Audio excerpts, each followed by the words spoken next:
ESPN 106.3 for more breaking news. Brought to you by St. Lucie Battery and Tire. While it's not always possible to see contaminated water coming out of the faucet, the taste is difficult to ignore. And what about plastics and pharmaceuticals now in the water? The team at Culligan is here to help.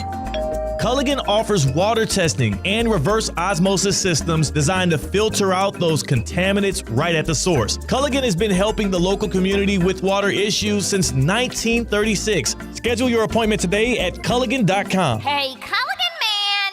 Anna Jar and Levine. Call 1-800-747-FREE. That's 1-800-747-3733. ESPN 106.3. WESP Jupiter, a Good Karma Brands radio station. This is ESPN 106.3, a Good Karma Brands radio station. Find official rules for all your favorite ESPN West Palm contests by visiting ESPNWestPalmContests.com. That's ESPNWestPalmContests.com. You're listening to ESPN 106.3, the ESPN app, and streaming on your smart speaker. Want to accelerate your career as a manager or executive in the exciting industry of sports? Florida Atlantic University's MBA in Sport Management program is ranked #1 in Florida and 10th in the world. Students learn practical and applied skills from top faculty and experts who work in the industry. With a 94% placement rate for all grads, the full-time MBA program sets students up for success in the world of sports. Check out Florida Atlantic University's MBA in Sport Management program today by going to business.fau.edu. Hi, it's Evan Cohen from Unsportsmanlike, and smart home technology is getting out of control. My fridge just signed up for a monthly hummus subscription. My microwave created a dating profile, and my thermostat is on TikTok. Meanwhile, ESPN 106.3 keeps it simple. Sports talk, no spying, no privacy policy, not consenting to cookies. What am I supposed to do with all this hummus? ESPN 106.3, the only thing we track is the score. Hi, I'm Scott Smith with Smith Ball Baez and Prather, Florida Injury Lawyers. As you have likely seen and heard, law firm advertising is at an all-time high. Attorney ads seem to be part of every radio and TV commercial segment. Some firms are even using paid actors and actresses to speak for them. At Smith Ball Baez and Prather, we know that the decision to hire a law firm should never be based on advertisements alone. It is our past results and many positive 5-star reviews that we encourage you to read at smithball.com to learn more about our law firm. We have board-certified lawyers. We have lawyers listed in the best lawyers in America and in super lawyers. But most importantly, we have experienced lawyers located right here in Palm Beach County and the Treasure Coast that are ready to be your advocate and your voice, and fully prepared to start fighting for your legal rights today. Our purpose, legal power. Our mission, huge results. If you've been injured, the lawyers at Smith Ball Baez and Prather will help. Call us at 500-HELP, 500-HELP. With Smith Ball Baez and Prather, help is just a local phone call away. Offices Palm Beach Gardens, Boca Raton, and Port St. Lucie. Now, it's time for a little R&R. Ball into the bucket, lays it up and in. Ball game, Rizzo! Live in the Anajar and Levine Accident Attorney Studios, this is Russo and Rizzo on ESPN 106.3. This team is going to be tough when they finally get it together. Sit back and relax. Let Russo and Rizzo take you home. Oh, mercy! Light him up, Colin!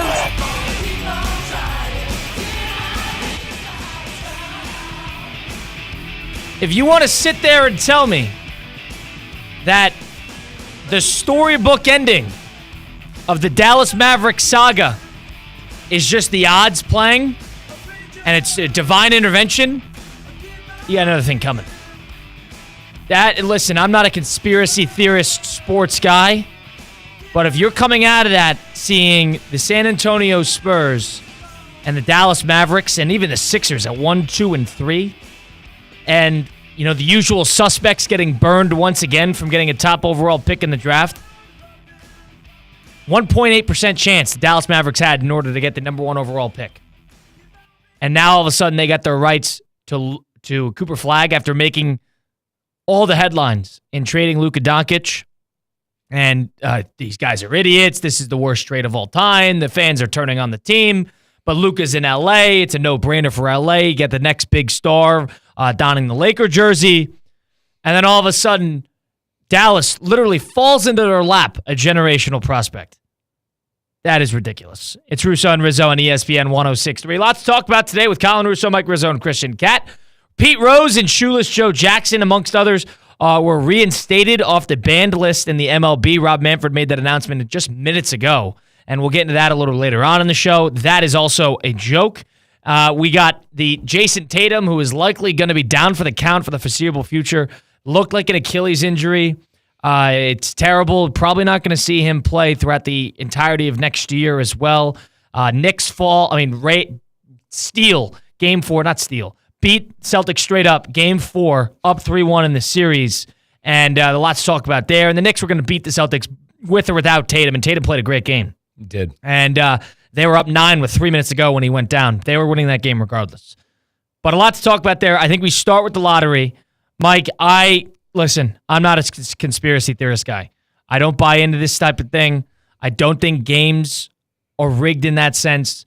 But if there's a riggable, manufacturable part of the story that you could adjust, the NBA draft lottery is probably near one of the easiest ones to fake.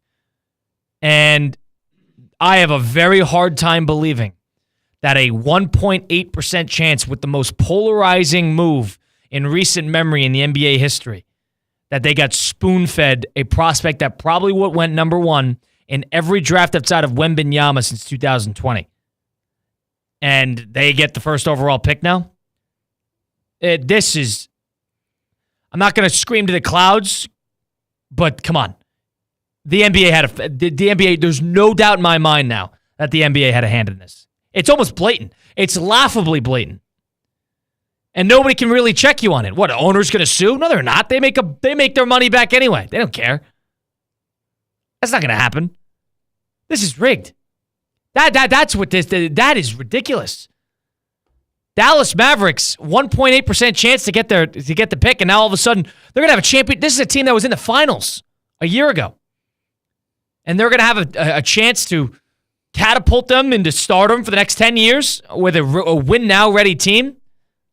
Is it the hardest thing in the world to believe? Are you that confident in the integrity of basketball, in the integrity of sports, that when Nico Harrison, who quietly, blatantly, and confusingly went to only Los Angeles to deal Luka Doncic, only Los Angeles, got Anthony Davis out of it, nobody knew it was even happening. Is it that hard to believe that maybe there isn't a conversation at some point or other thinking that, hey, let's rewind 6 months. Every media person in the world was dissecting how the NBA can fix their game. Let's expand the three-point line. Let's make dunks worth 3 points. Alley-oops 3 points. The most gimmicky nonsense excuses. We're guilty too. The most gimmicky nonsense things trying to fix the free-falling ratings of the NBA. And then all of a sudden that Doncic trade happened. Completely flipped the script. Now it's I'm looking forward to the postseason. There's some intrigue about the Western Conference. And now the NBA is capitalizing on a stellar postseason they've had thus far. Is it that hard to believe that maybe when they made this trade, Silver, a little bug in his ear said, or with Nico Harrison's ear, it said, hey, like, if you get Doncic to LA, LA needs a star at all times. Keep an eye out for the draft lottery. Mm-hmm. Keep an eye out. Yep. Maybe we'll throw you a bone. Is it that hard to believe? 888-760-3776. I'm not this type of guy, but time and time again, the NBA just so perfectly matches the script.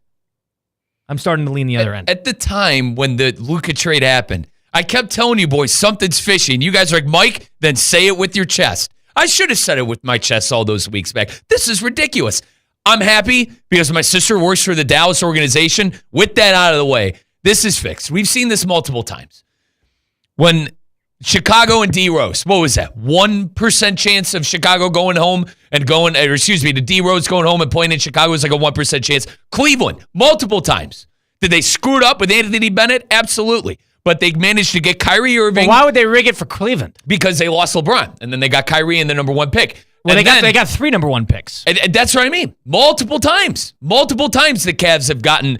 But LeBron left on his own doing. Why would that be rigged? But then there were rumors that he was that he came back, and then all of a sudden they got the number 1 pick, drafted Andrew Wiggins. Andrew Wiggins was that the bait I can listen for to. Kevin I can't Love. listen to the Anthony Bennett one, but I understand the point. But I mean, you talk about rigging it for who? The small market teams? They don't want it. They don't care about Cleveland being great. They don't want Cleveland to be great. It's not even that. It's they felt awful. They felt terrible that the way it happened. I think multiple times the Cavs got it rigged. And then the Chicago D Rose one comes to mind with the less than 1% chance. But yeah, this was, I mean, to your point, when the trade originally happened, none of us understood it. Everyone came on the microphone and said, "What in the hell are you doing? Trading arguably the guy who might be the face of the league for the next multiple years when LeBron and Steph and company are done." No one understood it at the time. And if they think that this is apropos, if this was something that they talked it over, yeah, I don't know. Like, I've been on this for multiple years with the draft and the lottery, being a Cleveland fan and seeing that Derrick Rose stuff happen years back. I'm not surprised at all. And you're right. They want the Lakers to be good. The Lakers are a team that no matter what, the playoffs are going on in Colin, they're not even in it. And the conversation is, how do the Lakers get better and how do the Lakers get to the next level? The Lakers will always be a story, and I think the league always wants the Lakers to be a story, similar to Boston.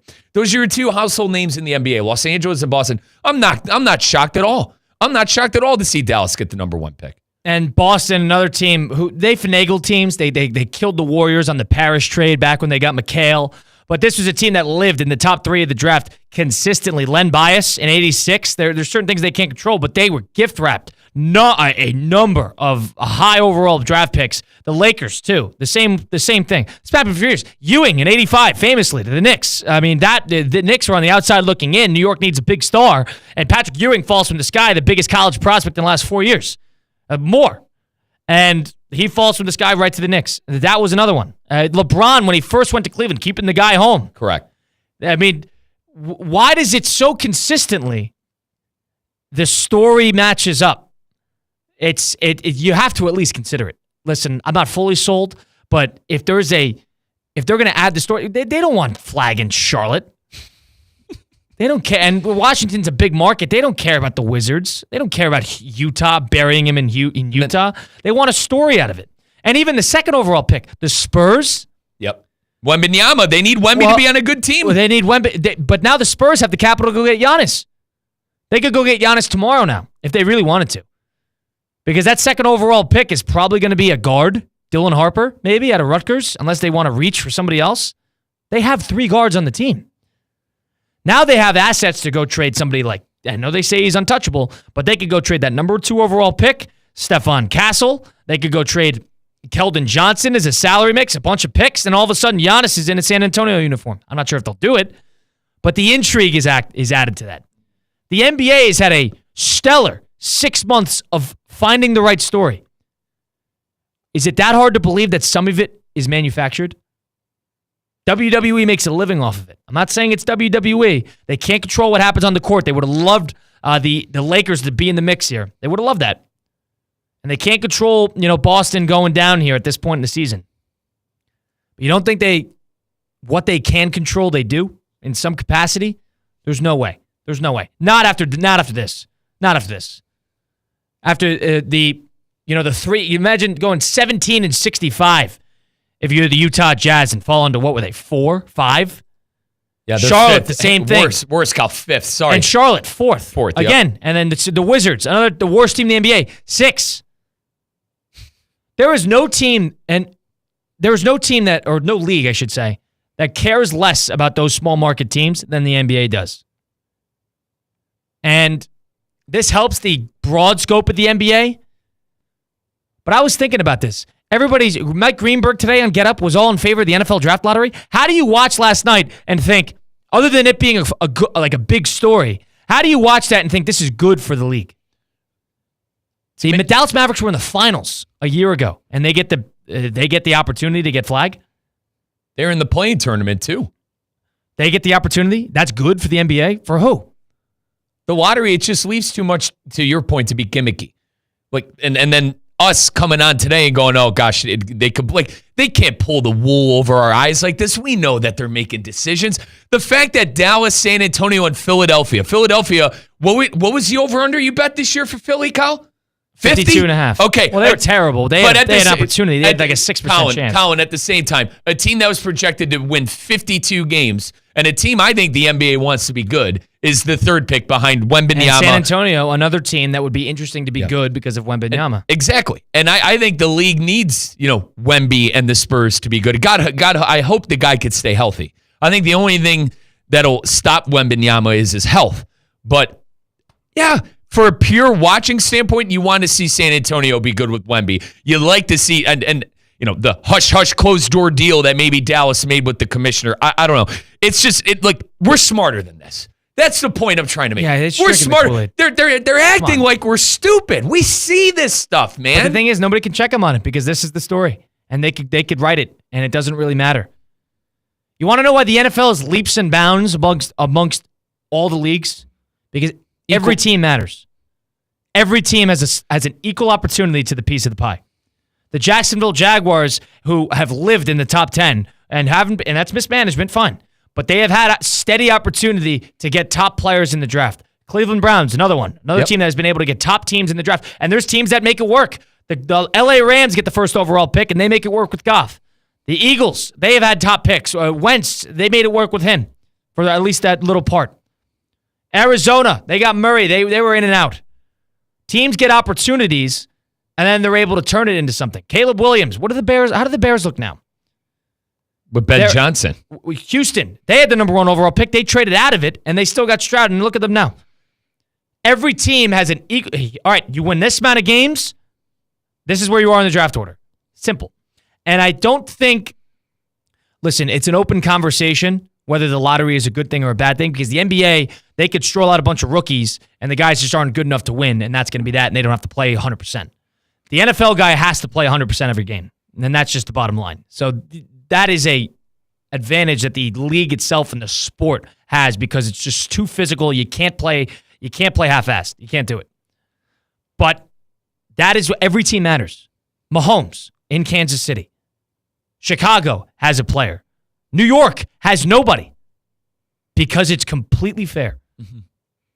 And whether it's a good thing or a bad thing, fine. But that's why everybody's interested, because what should the Charlotte Hornet fan, what should the Washington Wizard fan, what should the Utah Jazz fan think about the NBA now? You want to know how to kill interest in a regional market like that quick? That's what you do. The NBA draft lottery. And especially when it looks like that, I'm so tuned out to the Hornets. I'm sure every Wizard fan is. That's why the NBA, listen, the NBA is trying so hard to be a broad scope sports fan's dream. Somebody who follows the whole league. I get into that. I follow the whole league. But why don't they get 30 million people watching their big games? Because the regional fan doesn't care. At least for the bad team. Yep. And more often than not, those teams are going to be bad. Like the Jazz had their run in the 90s. Colin, have the Hornets ever been good outside of Larry Johnson and Muggsy Bogues? They haven't won a 7-game playoff series in the postseason. That's what I mean. Like Larry Johnson and the Utah Jazz have never had a number 1 overall pick. The Hornets have never had a number 1 overall pick. And the Hornets are a horribly mismanaged team. But how are they supposed to get better when they're buried with the 3rd, 4th, 5th overall pick? And yes, you could develop, you could draft players, but the number 1 overall pick is the franchise-changing guy. And there's an odd amount of teams that don't get that opportunity. And the Wizards, too. I mean, Gilbert Arenas. Like, that's who you think of. Deshaun Stevenson, Gilbert Arenas, Brendan Haywood. That was almost 2 decades ago now. So I completely agree with that. I've narrowed it down to a couple of things. Baseball, no cap. There's no salary cap. So the teams that usually...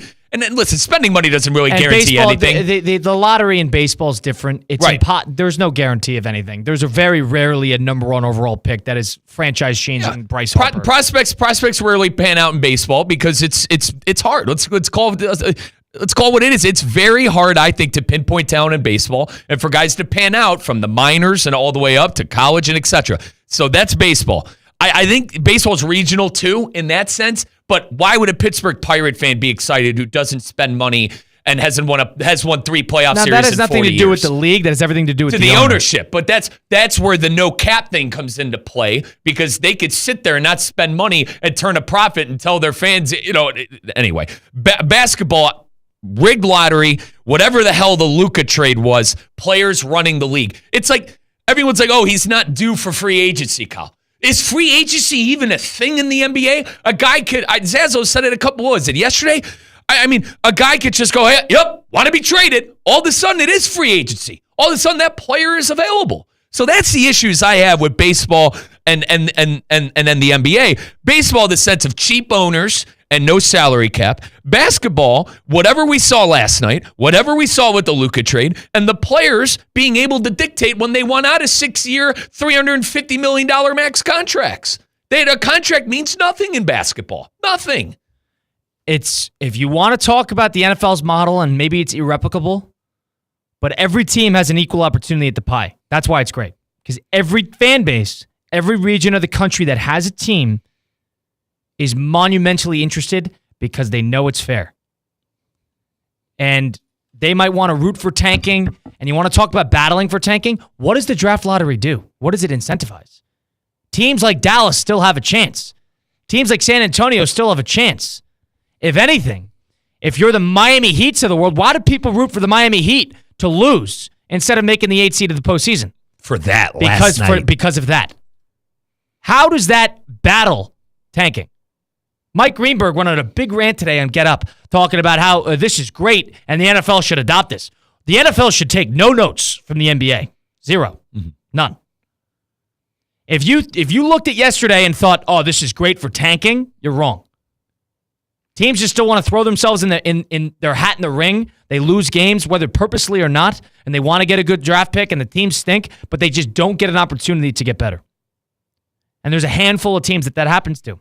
To Greeny's point, he's a what, a New York fan? He's a Jet fan. There you go. That's why you think the NFL would want the Jets to be good and a New York market team to be good? The Giants haven't been good in 2 decades. The Bears, they stink. It's fair, equal piece of the pie. That is why that works. The NFL is the perfect mix of being a national broad scope league where everybody kind of knows what's going on with every team, but it's got that regional hold. The NBA is completely shifted away from that. It wants to lean into the broad scope, big picture all the time, and it has completely went away from the regional fan. It has. And if I could add more to that, I know a ton of my friends, Colin, that just root for players. They went to the point where some of my Cleveland buddies have gone to the point where they just root for players in the NBA because that's what it is. And the draft lottery is not the sole culprit of that. That's a mixture of things. But I watched, I was tuned into the draft lottery yesterday, and you're almost dumbfounded on how the NBA can get away with this. There was no way that was divine intervention, that Cooper Flagg fell into Dallas Mavericks' lap. There's no way. 888-760-3776. Do you think more leagues should abolish the lottery? Are you in favor of the lottery or are you against it? Let us know. 888-760-3776. Colin Russo, Mike Rizzo, Christian Cat. Russo and Rizzo taking a timeout on ESPN 106.3. Live from the Anajar and Levine Accident Attorney Studios. Anajar and Levine Accident Attorneys. Call 1-800-747-FREE. This is ESPN 106.3. Kaiser University's flagship campus, the 100-acre residential campus at 2600 North Military Trail in West Palm Beach, extends Kaiser University's educational offerings to over 100 degrees within the heart of South Florida. Kaiser University also has an athletic program with 24 national championships, including the 2024 Women's Swimming and Diving Championship and Men's Lacrosse title. Visit KUSeahawks.com for the latest. Evan Cohen here, reminding you that ESPN 106.3 is the official home for Inter Miami soccer. Wednesday, Messi and Inter Miami travel to San Jose for a late-night showdown under the California sky. Can Miami grab 3 points on the road? Coverage kicks off at 10, right here on ESPN 106.3. Introducing the bold, the powerful, the all-new 2025 Range Rover Sport P530 Dynamic SE. A luxury SUV that commands attention with its refined design, dynamic performance, and cutting-edge technology. Lease the 2025 Range Rover Sport for just $15.29 per month for 36 months. Drive in style, power, and comfort, all for just $15.29 a month. Visit Land Rover Palm Beach today and take the new Range Rover Sport for a spin. Terms and conditions apply. See dealer for details. Flight by Yingling. It's the next generation of light beer. For those who don't follow trends, but craft them. Flight by Yingling is 12 ounces of uncompromised refreshment from America's oldest brewery. With only 2.6 grams of carbs and 95 calories, this is premium refreshment 6 generations in the making. Don't just raise a glass, raise the bar. Flight by Yingling. Available wherever beer is sold. DG Yingling & Son Incorporated, Pottsville, Pennsylvania. Please enjoy responsibly.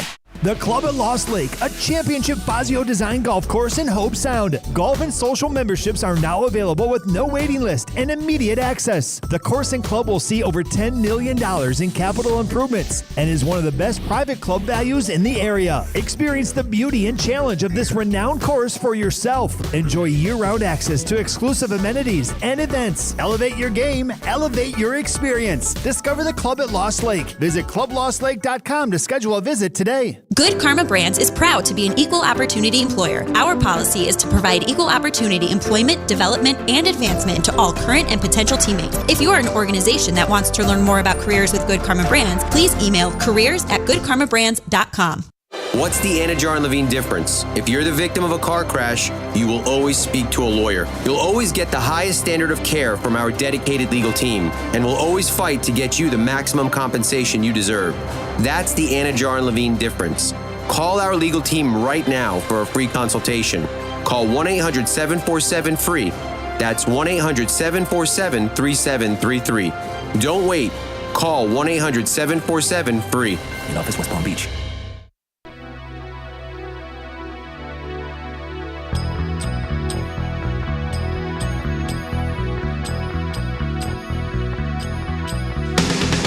Let's get back to the Anajar and Levine Accident Attorney Studios. This is Russo and Rizzo on ESPN 106.3. You've been in a car accident, truck accident, suffered a slip and fall, an accident of any kind, my friends Mark Anajar and Glenn Levine at Anajar and Levine Accident Attorneys. They're the type to fight for you. I know with Anajar and Levine, they had my back no matter what. They don't charge you unless you win. They work tirelessly to get you the maximum compensation that you deserve. They're the best in the business for a reason. Call it like we see it. Don't settle for just any attorney. Demand Anajar and Levine, because that's the Anajar and Levine difference. All it takes is one phone call to take back control of your life. Don't wait. Call for that free consultation now. All you got to do is call 1-800-747-FREE. 1-800-747-3733. Take back control now with Anajar and Levine. I am under full convincing that the NBA had something to do with that draft lottery last night, with the Dallas Mavericks going first overall, with the San Antonio Spurs going second overall, and the Philadelphia 76ers going third overall. 3 teams that are maybe a piece and some health away from being pretty good. Classic NBA. Classic NBA. 888-760-3776. I see some Mike Greenbergs of the world saying that the NFL should adopt this lottery. What do you think? Is the lottery a good thing or a bad thing for the leagues, NBA specifically? Should the NFL adopt something like this, a short flip? Should it be more just record-based, 1 through 30, that whole thing? Let us know. 888-760-3776. We go to Lake Worth. Kevin in Lake Worth is on Russo and Rizzo. Kevin, what do you got for us? What's going on, Kev? Hey, guys. So, yeah, the NFL should never, ever look at the NBA and try to take tips on how they run the league. The NFL is doing everything that they should be doing just fine. I agree with what you guys were saying before the break. The NFL draft is so great in that every single team, every single fan feels like they have a chance when they're at the NFL draft. Oh, it's this guy that we're going to draft is going to put us over the top. They don't have that in the NBA. In the NBA, it's like if you don't pick in the top 3 picks, you're very lucky if you have a top player fall to you at 10, 11, 12, right? And it's just it's just such a shady aspect. There's no way that 1.8. Oh no, shady. He said shady. He said shady. My fault. Go ahead, Kev. Keep going. Yeah. There's just no way that 1.8% of the chance to get the number one pick. Yeah. Multiple times. Like it's not like it just happened 1 or 2 times. It's happened like 5 or 6 times. Why do they keep it like in a closed room for nobody to see, and then just come out and say, "Oh, hey, look, this 1.8% chance happened again"? It just doesn't make any sense. Now, Kev, as a Miami Heat fan, are you upset that the Heat didn't keep their pick? Because, God forbid, I think the NBA likes the Heat. Maybe they could have got a top 5 pick. Yeah, no, I was on your guys' show saying that our only hope was to win the lottery at 1.8%. Right. Did I think it was going to actually happen? No, but here it is. And that's the other thing that people aren't realizing. Like, if the NFL, for example, had this lottery, if the Dolphins are a game out of the playoffs, I don't want to start thinking about, hey, should we try to make the playoffs and have a 10, 15% chance to win the Super Bowl by making the playoffs? Or would I rather have this 2% chance of winning the lottery? It just goes against the aspect of sports. We all want our teams to win. I was on your show saying I want the Heat to lose and I want us to win the NBA draft lottery. That shouldn't be something that an NBA fan or an NFL fan should have to do for their team. I completely agree. Good call, Kev. Thank you. The exact point you made at the end is exactly why I'm anti-lottery. Because you have a Miami Heat fan of the world banking on them to lose so they have a chance to win the lottery. And the whole idea of the lottery is to combat tanking. That's the whole idea. Teams need to try to win. And what you just said is a team that is middle of the pack trying to lose. And you are not the only one in that boat. That is the ultimate problem.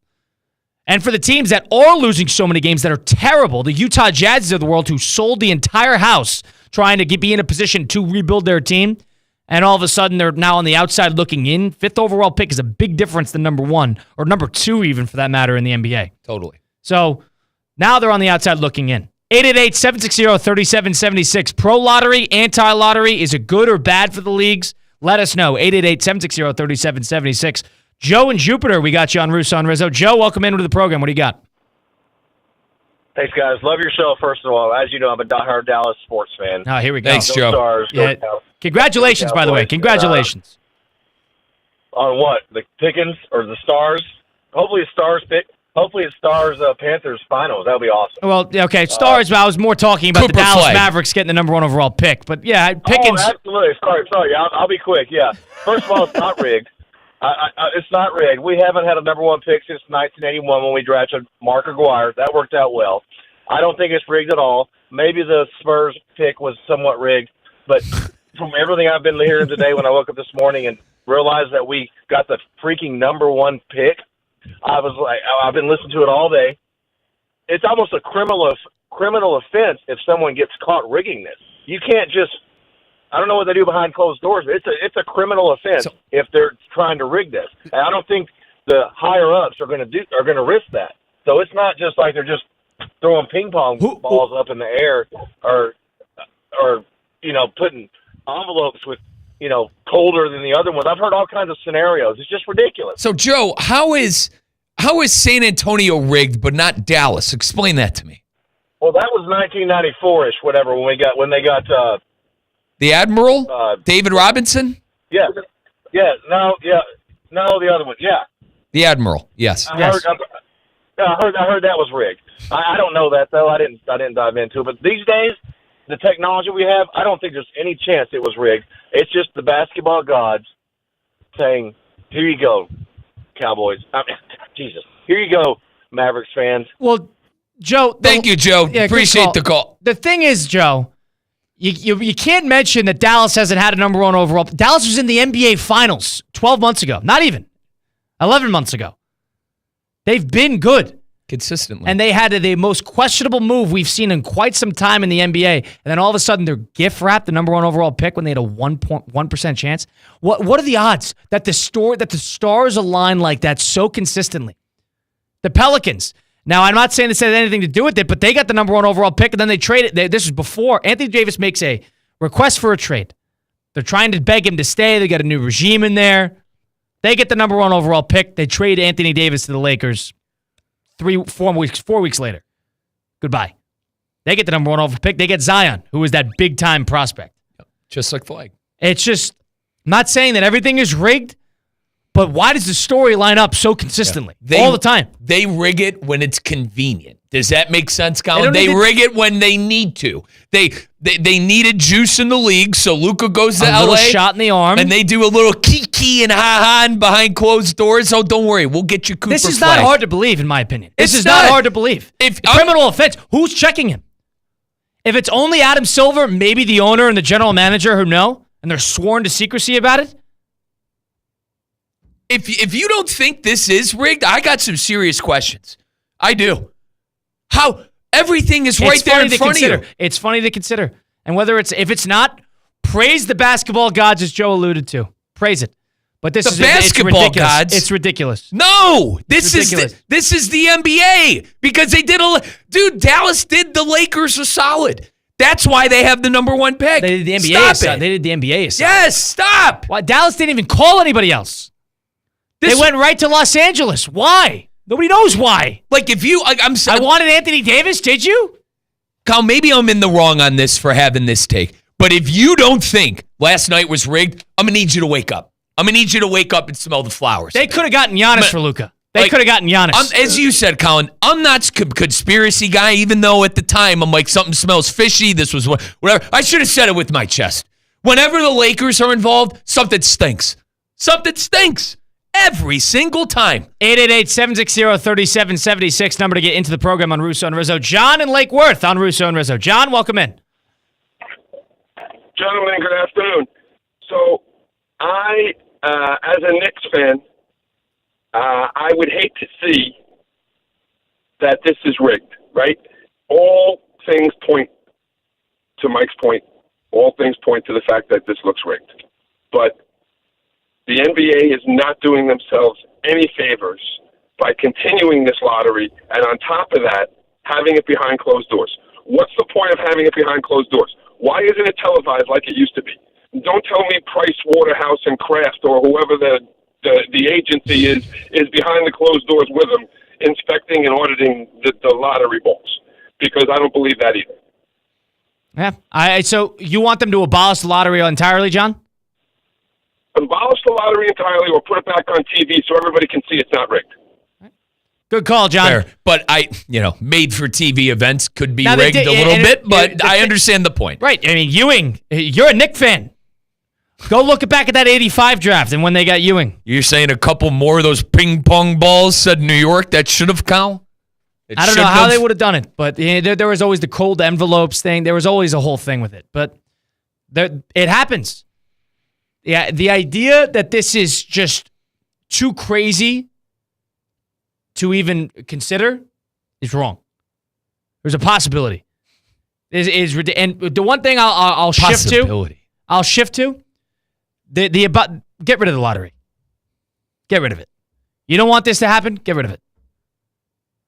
But the NBA thinks they got some sort of marquee event because of all the publicity they've gotten because of this. Negative, but all press is good press in the NBA's eyes. And they abolish it. And get rid of it. Colin, they spin it to where, teams we don't condone tanking and teams who are tanking get burned. That's what they're spinning this. Like, shame on you, Washington, for losing every game and wanting to get a high draft pick. What are they supposed to do? Yeah. My rebuttal to that is, what is Washington, Charlotte, and these teams supposed to do? No one wants to go there. You think any of these stars want to go there? No.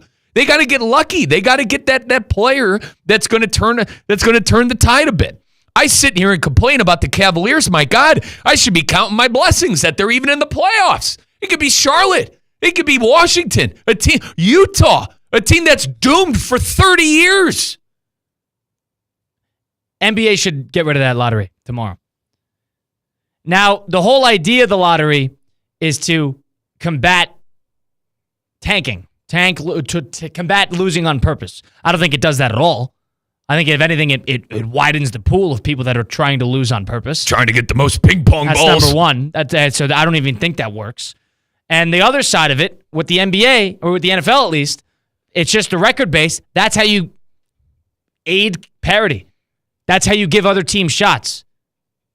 The best way to do parity is to make it completely fair. The worst team gets the best opportunity to improve their team in the draft.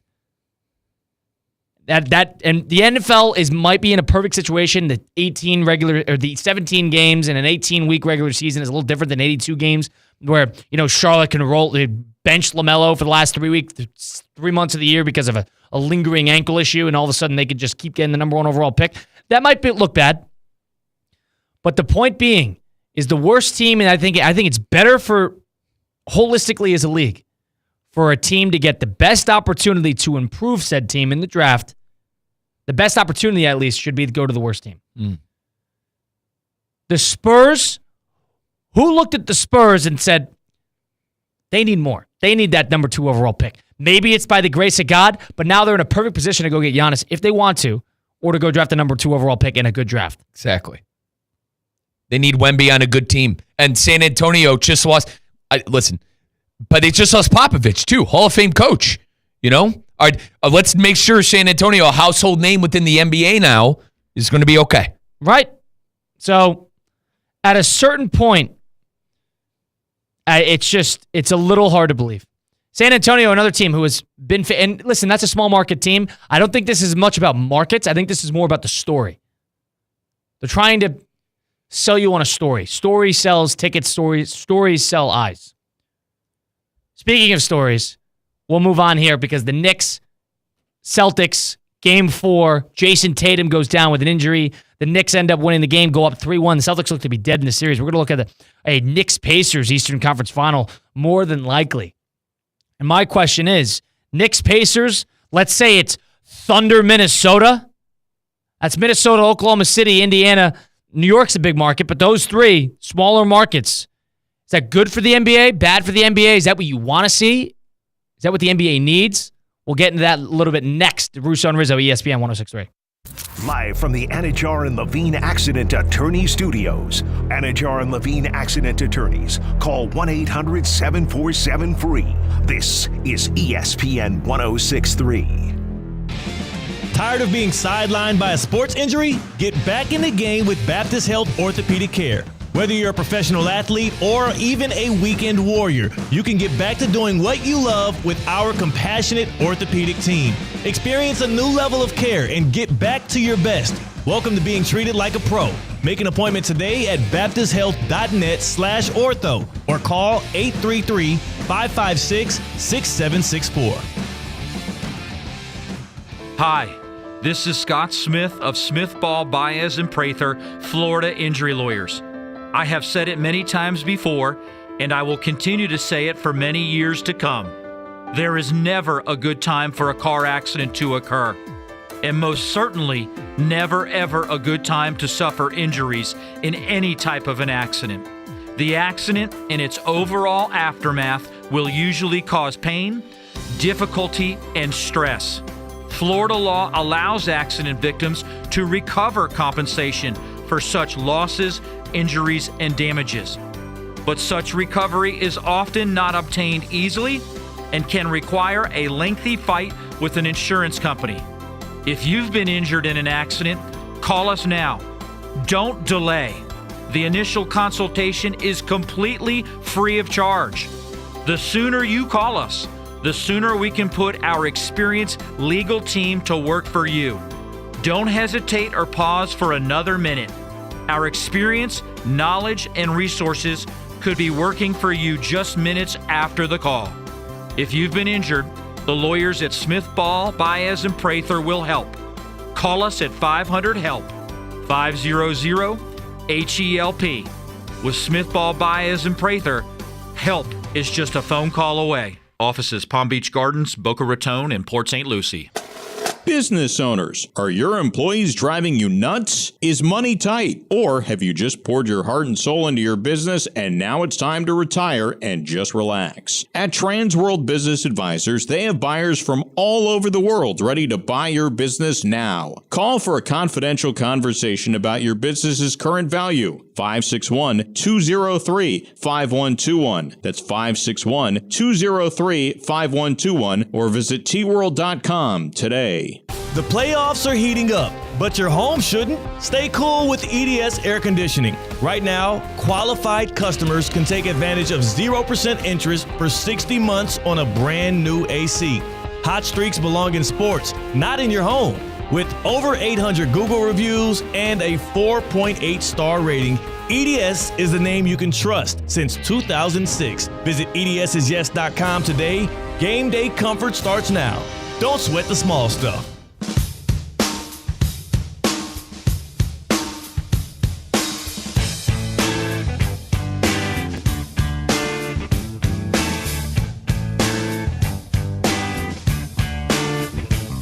Let's get back to the Anajar and Levine Accident Attorney Studios. This is Russo and Rizzo on ESPN 106.3. Well, you got a lot to look forward to if you're a sports fan. If you're a Dallas Mavericks fan, you got a whole lot to look forward to. But you got the NBA playoffs starting to get interesting with a 2-2 game Thunder Nuggets.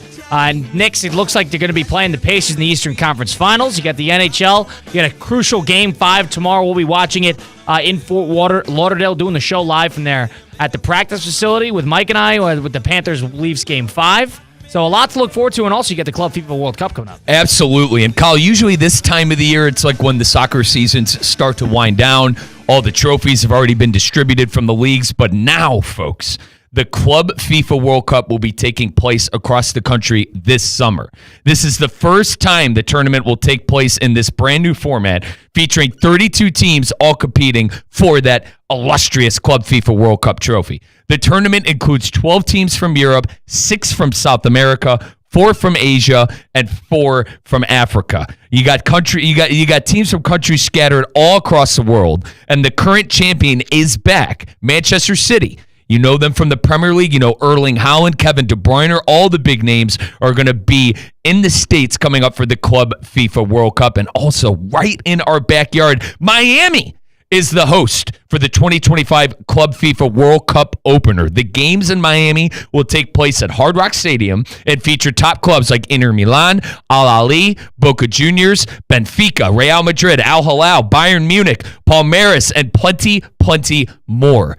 Get your tickets now by going to FIFA.com/tickets. That is FIFA.com/tickets. And folks, if you're at the website, you could click on the hospitality tab. You could click on the Club FIFA World Cup ticket tab. Anything you want is at FIFA.com/tickets. Once again, the big names. You got Inter Milan. You got Real Madrid. You got Bayern Munich.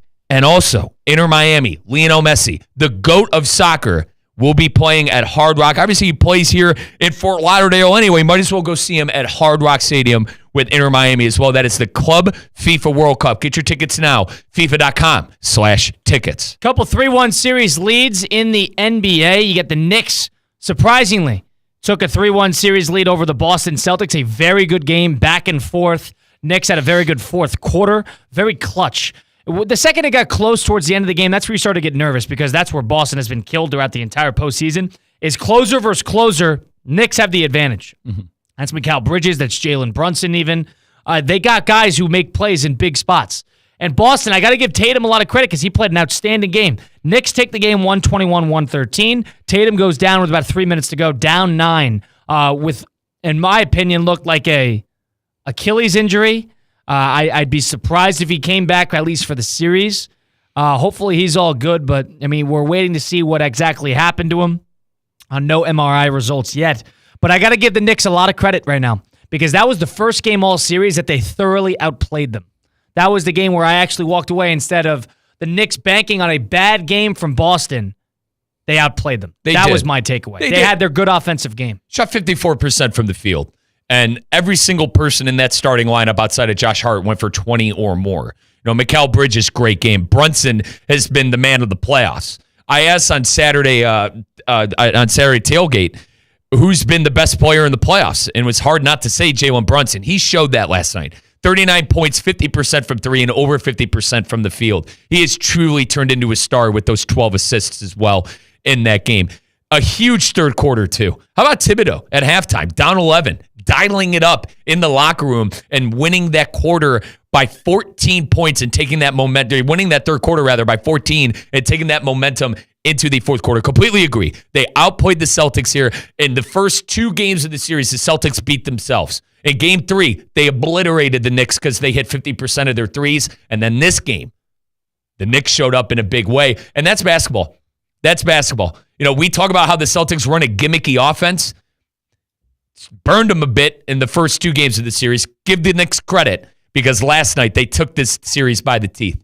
And they took the bull by the horns, and now 3-1. Kyle, you got both of the Eastern Conference matchups here at 3-1. It's over. Like, I am fair to say you're getting a New York Knicks, Indiana Both Pacer. teams banged up. Yeah, Both dude. teams banged up. Yeah, with Tatum with the injury, Mitchell's dealing with the injury with the on the Cleveland side. So gear up. What was the year? 90. When did we get Pacers and Knicks, Kyle? You're my history buff. 94. Reggie Miller and John Starks. 94. Spike Lee better put on his boxing gloves there courtside because we're going to have a fun series with the Pacers and the Knicks. That looks to be it. Now, I wonder if the Celtics can show any guts the rest of the way and see if maybe they'll win another game or Cleveland in the same boat. They're done. I could see Cleveland winning tonight. They're done. I could see them winning. I'm not even watching. I think that game 6 is the hard game out of sight, in out Indiana. Of mind. I actually think that Cleveland would win tonight, but that's just my takeaway. Right. With that Boston series, without Jason Tatum, I wonder if you're going to see any guts from them, if they're going to play hard, if they're going to, I mean, that's a deflating loss. That's a deflating loss, not only from the player perspective, but from the team perspective. Now, the takeaway of the game should not be, oh, they lost Jason Tatum, that's why they lost the game. Jason Tatum was having an outstanding game, and the Knicks were still beating them straight up. The Knicks hit more timely shots down the stretch than the Celtics did. Bridges, specifically, was incredibly clutch. That was more of a Knicks putting it all together offensively for the first time in a long time. And the Celtics, who were having a pretty good game, just falling short. That was the Knicks beating them straight up. And Kyle, Jaylen Brown's had a rough series, if I'm being honest. Absolutely. He's had a rough trouble. series. He never stays in the game. He has trouble going to the basket. He's saying stupid stuff to the media. I agree. I'm down on the Celtics. Like, good riddance for them. And that's a consequential loss last night because I think that's going to have a lot of implications of how they handle the postseason, or the offseason, I should say. I could see the Celtics making a lot of changes with their roster. They can't afford all these guys. They cannot pay that luxury tax bill that they're going to have to pay if they're going to be out in the second round. They're going to have to make some changes, whether that be Holiday, whether that be Pritchard, Derek White. You're probably Tatum. If he has an Achilles injury, Tatum's not going to play all year next year. Porzingis, they're going to have to make some decisions on whether accumulating assets and trading for somebody and trying to offload some contracts, or to let these guys, or let some of these guys go. The most eye-opening part is you're going to lose in, what looks like maybe 5 games, especially with Tatum out now too. Like you're going to lose in the New York Knicks, a team you beat up on within your own division all year long, and you're going to lose in 5 games. And nobody gave the Knicks credit until they won that game 4, including us. And that was because of the fact that the Knicks, I don't think, had outplayed the Celtics straight up in terms of both good versus good, but until yesterday, until last night. Are we off Tibbs a little bit, by the way? Are we off Tibbs with how he plays? Let's see how they do against the Pacers. But yeah, you got to be off him.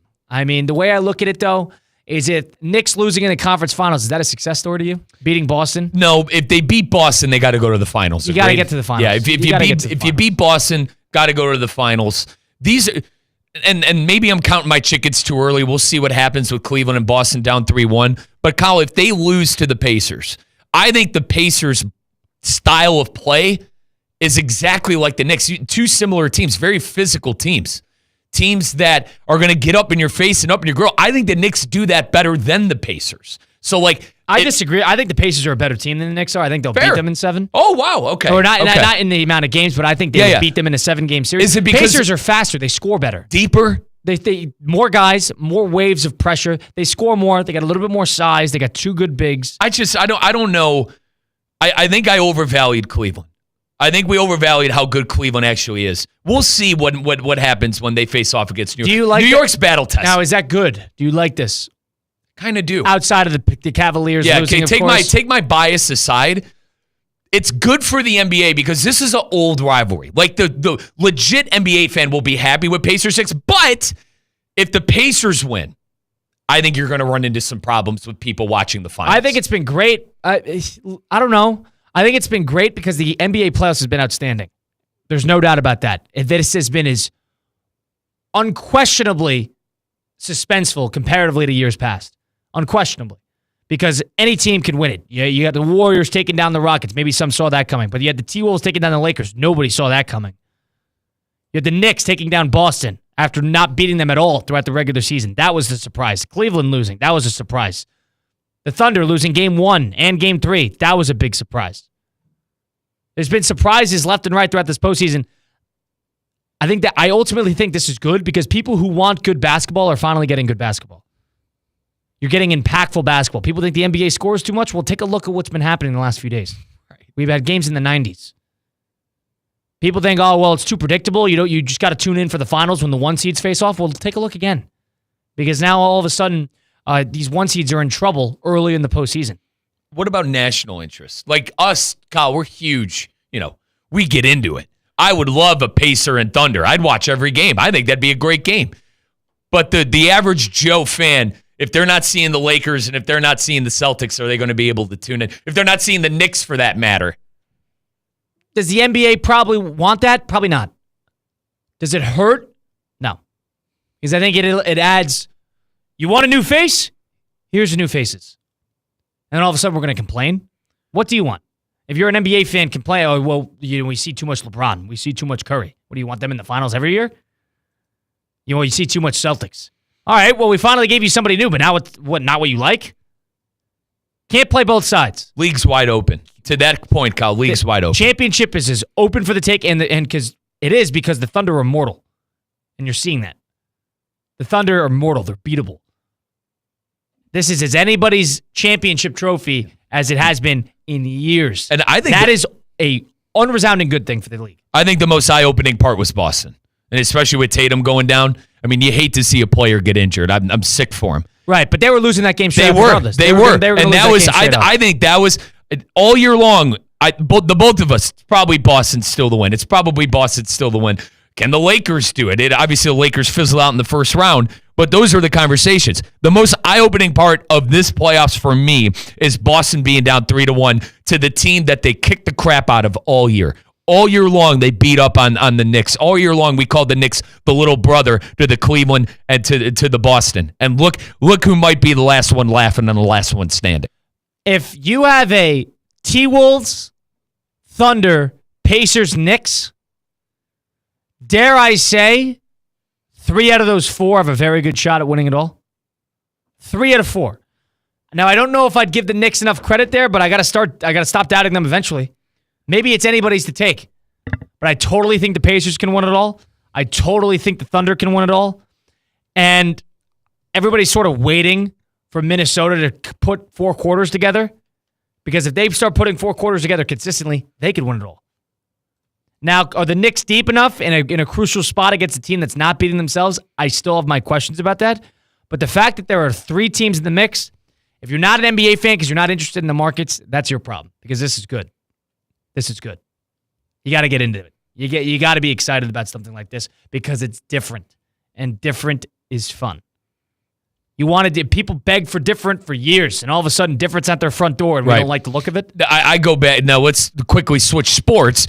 What was it? The Rangers and the Diamondbacks, Colin? Oh, my God. The calls I was taking. Now, the thing about that is right. But I loved it. The series stunk. The series stunk. They won in 5. But I understand. But I like the parity of the teams. Yes. Like, you didn't see the Dodgers. You didn't see the Yankees. And that was a terrible rating. Those games did nothing. Miserable. But at the same time, as a uber baseball fan that I am and a uber basketball fan that I am, I like this, man. I like the small markets getting a chance and being able to make noise. I do. I'm not sure if it's going to reflect to be excellent in the ratings, but if the series goes 6 or 7, people are going to show up. You build it, they will come. Field of Dreams. You build it, they will come. People will come. If they build a good series, people are going to start coming. Can I give you one? People will come, Ray. People will come. So the D-backs Rangers, if that went 7, it would have gotten interesting towards the end. That series was not good. The D-backs got killed all series. Killed. So that wasn't great. But there was intrigue leading into it because it was something different. And now those two teams in Arizona and in Texas, so that makes it tricky there as well. But regionally, different sides of the country, I think you could get into it. If the Knicks make the finals, I swear New York City's going to burn down. New York City's going to burn down. But they're a very polarizing bunch. You don't know what type of game you're going to get from next week by week. I'm assuming we're hearing from Knicks fans, if not this year, when? If not this year, never. You took down granted, we got to wait for it to be wrapped up. You took down the dragon that is Boston. You built the team to beat Boston. My God, you beat Boston, and you're telling me we're not going to be able to beat a team from Omaha, Oklahoma? Obviously, I know it's Oklahoma City, folks, but you get the point. Now, if Boston, I could see Boston still stealing a game back, but you're going to learn a lot about their guts and how they approach the next game. I'm going to assume we're not going to see Tatum the rest of the series, but this is the Knicks to take. They've won 5 or 6 straight postseason games. We'll talk about it more, but the Celtics just announced it's a ruptured Achilles tendon. They just announced this. Yes, Thank you. He had surgery today. No timetable for return, but he's expected to make a full recovery. Yeah, and Colin. There it is. Probably out the whole next year. At least. Easy. Jason Tatum underwent surgery to repair a torn right Achilles tendon. Ruptured it last night. So he's going to be out for the rest of the series and likely all of next year. Celtics are going to have some questions to answer. We'll do a little 5 and 5. We'll loop that as Christian Cat, Mike Rizzo, Colin Russo into the conversation. On the flip side of things, second hour of Russo and Rizzo coming up right here on ESPN 106.3. It's the perfect day. You're just driving along, listening to your favorite music, the windows down. There's a cool breeze. Life is good. But wait, hold on a second. You're not wearing a seatbelt? You'd better put that on before that... Uh-oh, too late. Cops everywhere are stepping up enforcement, so you'd better buckle up or you will get caught. Sorry to ruin your day. Click it or ticket. Funded by the Florida Department of Transportation. Anajar and Levine. Call 1-800-747-FREE. That's 1-800-747-3733. ESPN 106.3. WESP Jupiter, a Good Karma Brands radio station. This is the Inter Miami save of the game. To the touchline, Yeboah left side. Good feed. Pereira. His cross. It went off of Ustari on the near post. It was mishit, and it hit the Inter Miami goalkeeper with Uluwashi making a strong run on that post, and now Inter Miami quickly on the move. Brought to you by PNC Bank. PNC Bank. Brilliantly boring since 1865. While it's not always possible to see contaminated water coming out of the faucet, the taste is difficult to ignore. And what about plastics and pharmaceuticals now in the water? The team at Culligan is here to help. Culligan offers water testing and reverse osmosis systems designed to filter out those contaminants right at the source. Culligan has been helping the local community with water issues since 1936. Schedule your appointment today at Culligan.com. Hey, Culligan man! F45 Training West Palm Beach offers functional group fitness classes reimagined. Sign up for F45 today and visit their West Palm Beach location. Featuring high-intensity group workouts that are fast, fun, and results-driven, F45 always has the right workout for you. Not to mention, it takes just 45 minutes. Visit F45training.com today to find a studio near you and officially join the F45 Training family. F45, team training, life-changing. Breaking news on ESPN 106.3 is brought to you by St. Lucie Battery and Tire. This just in, we begin this hour with breaking news. When news breaks, ESPN 106.3 has it covered. We've had developments. ESPN 106.3 can now report. When your vehicle breaks, St. Lucie Battery and Tire fixes it. Stay tuned to ESPN 106.3 for more breaking news. Brought to you by St. Lucie Battery and Tire. ESPN 106.3 congratulates the Kaiser Seahawks men's lacrosse team. The Seahawks have won their third straight NAIA title. Get more info at KUSeahawks.com and keep it locked to your home for Kaiser Athletics. ESPN 106.3. Every 40 seconds, a child is reported missing. Find the Children is a nonprofit organization dedicated to helping find missing kids. You can be a part of their mission by donating your unwanted car. Call 1-800-294-0222. You'll receive the maximum tax deduction, and we provide fast, free pickup. Call 1-800-294-0222. Donate your unwanted or unused car. Call 1-800-294-0222. This advertisement was paid for in partnership with Cars R Us and Find the Children. The playoffs are in full swing, and you can get in on all the action at ESPN Bet Sportsbook. Go from tracking the latest game-changing moments to placing bets in just a few taps. Right now, new customers can get $100 in bonus bets when you make your first $10 wager. Download the ESPN Bet Sportsbook app and sign up with promo code JOEQ, J-O-E-Q, to get started today. Must be 21 plus. Gambling problem? Call 1-800-GAMBLER. Terms and conditions apply. See app for details. Offer not available in New York. Wake up with Unsportsmanlike. I should be in the Palm Beach County Sports Hall of Fame. I did 20 years of sports radio when there was no sports radio station in that market. The guy that got you off of the radio station is who they actually put in the Hall of Fame. I don't know if you knew this, yeah. Yeah, Steve, he's in the Hall. You're right about that. He is? Yes, he's right about that. The one who took me off the air. He's in there. The guy that got him off the airways in South Florida. Let's put that guy in the Hall of Fame. That's unreal. Unsportsmanlike with me, Evan Cohen, Chris Canty, and Michelle Smallman. Live weekdays 6 to 10 on ESPN 106.3. Yingling Traditional Lager, a beer that, like true legends, stands the test of time. Brewed by the same family for nearly 200 years, it's a crisp amber lager with a bold, smooth flavor that's perfect for game day. Whether you're cheering from the stands or watching from your favorite bar, Yingling is the taste of tradition. Yingling, legends stand the test of time.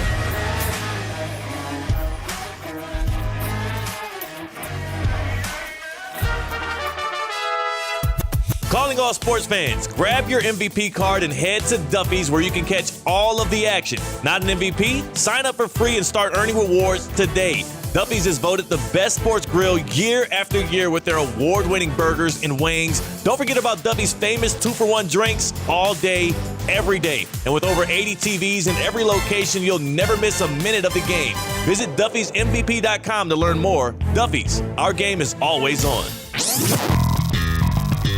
Now, it's time for a little R&R. Ball into the bucket, lays it up and in. Ball game, Rizzo!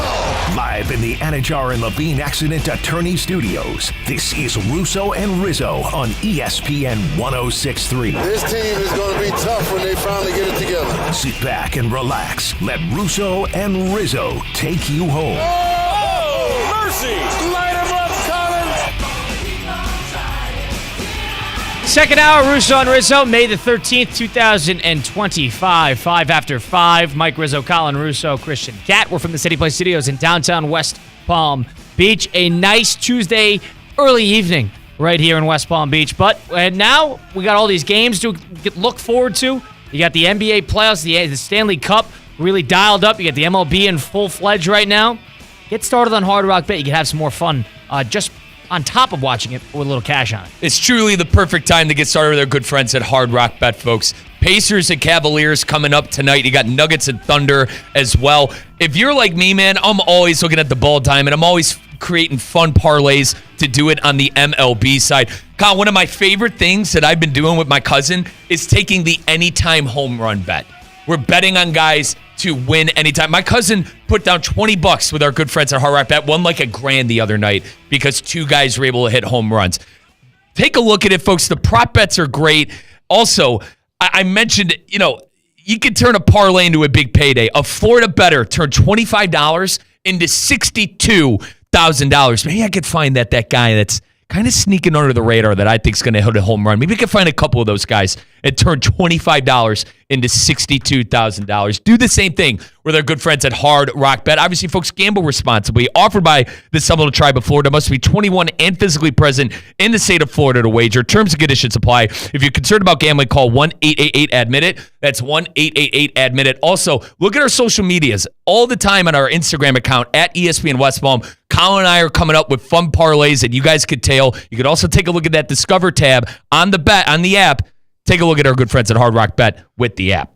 Christian Cat, our producer behind the glass today. Hi, Christian. What's going on? Hey, everything's going on. Life is good.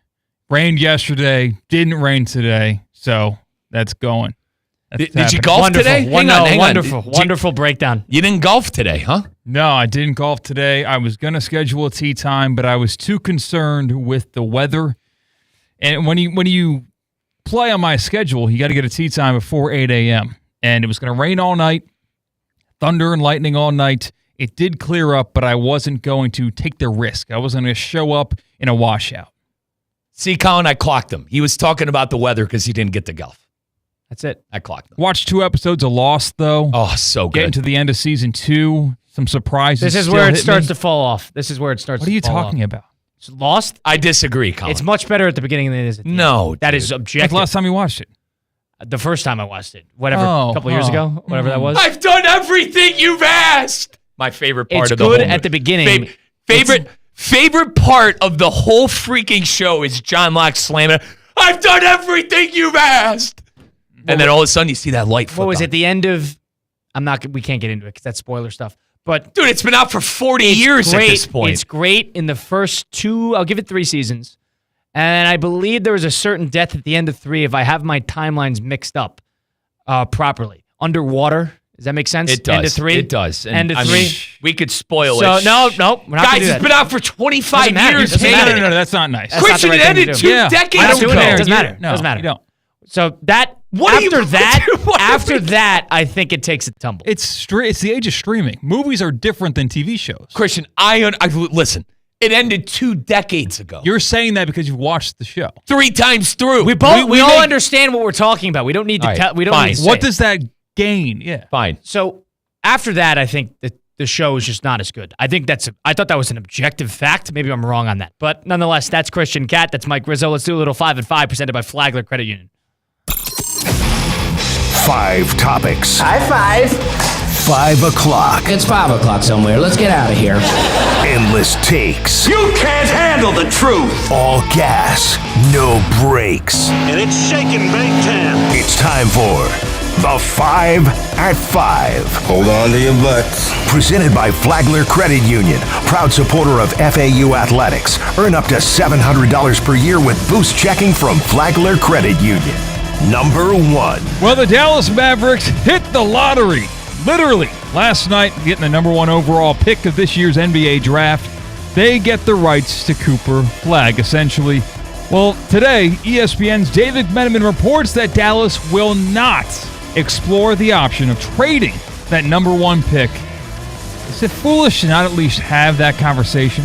I guess it just leans up to the fact of, is this win now? Do you want to put together 3 max contract players when you could have a high upside player for cheap? When everything nowadays is all about getting a player on the rookie contract, that first 3 or 4 years before you have to extend him is going to be crucial because you're paying Irving, you're paying Klay Thompson a decent amount of money, you're paying Anthony Davis a whole lot of money.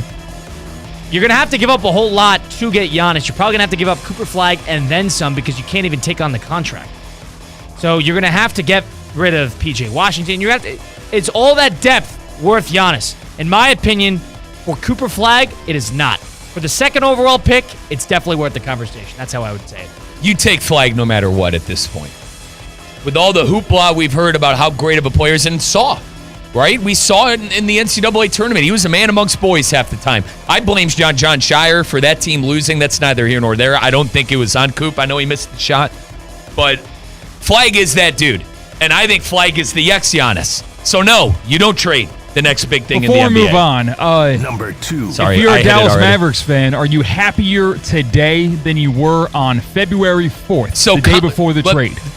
You asked the other day, Colin, who's in a better spot, the Mavericks or the Lakers? It's not even close to the Mavericks. And I was now. close to that side. I was close to that side before I even heard about this. It's not even close. Not even close. The Mavericks are in the better spot. The Lakers now are the team that have to figure it out because LeBron's going to do his farewell tour. We're all assuming it's going to be next year. But listen, Luka, clearly not enough. Luka and whatever the hell they got going on in LA right now is not enough. All of a sudden, Kyrie Irving, Anthony Davis, and Cooper Flagg. Bro, with what's left in the Western Conference right now, listen, I'm not sitting here trying to say that Cooper Flagg. That's a finals contender.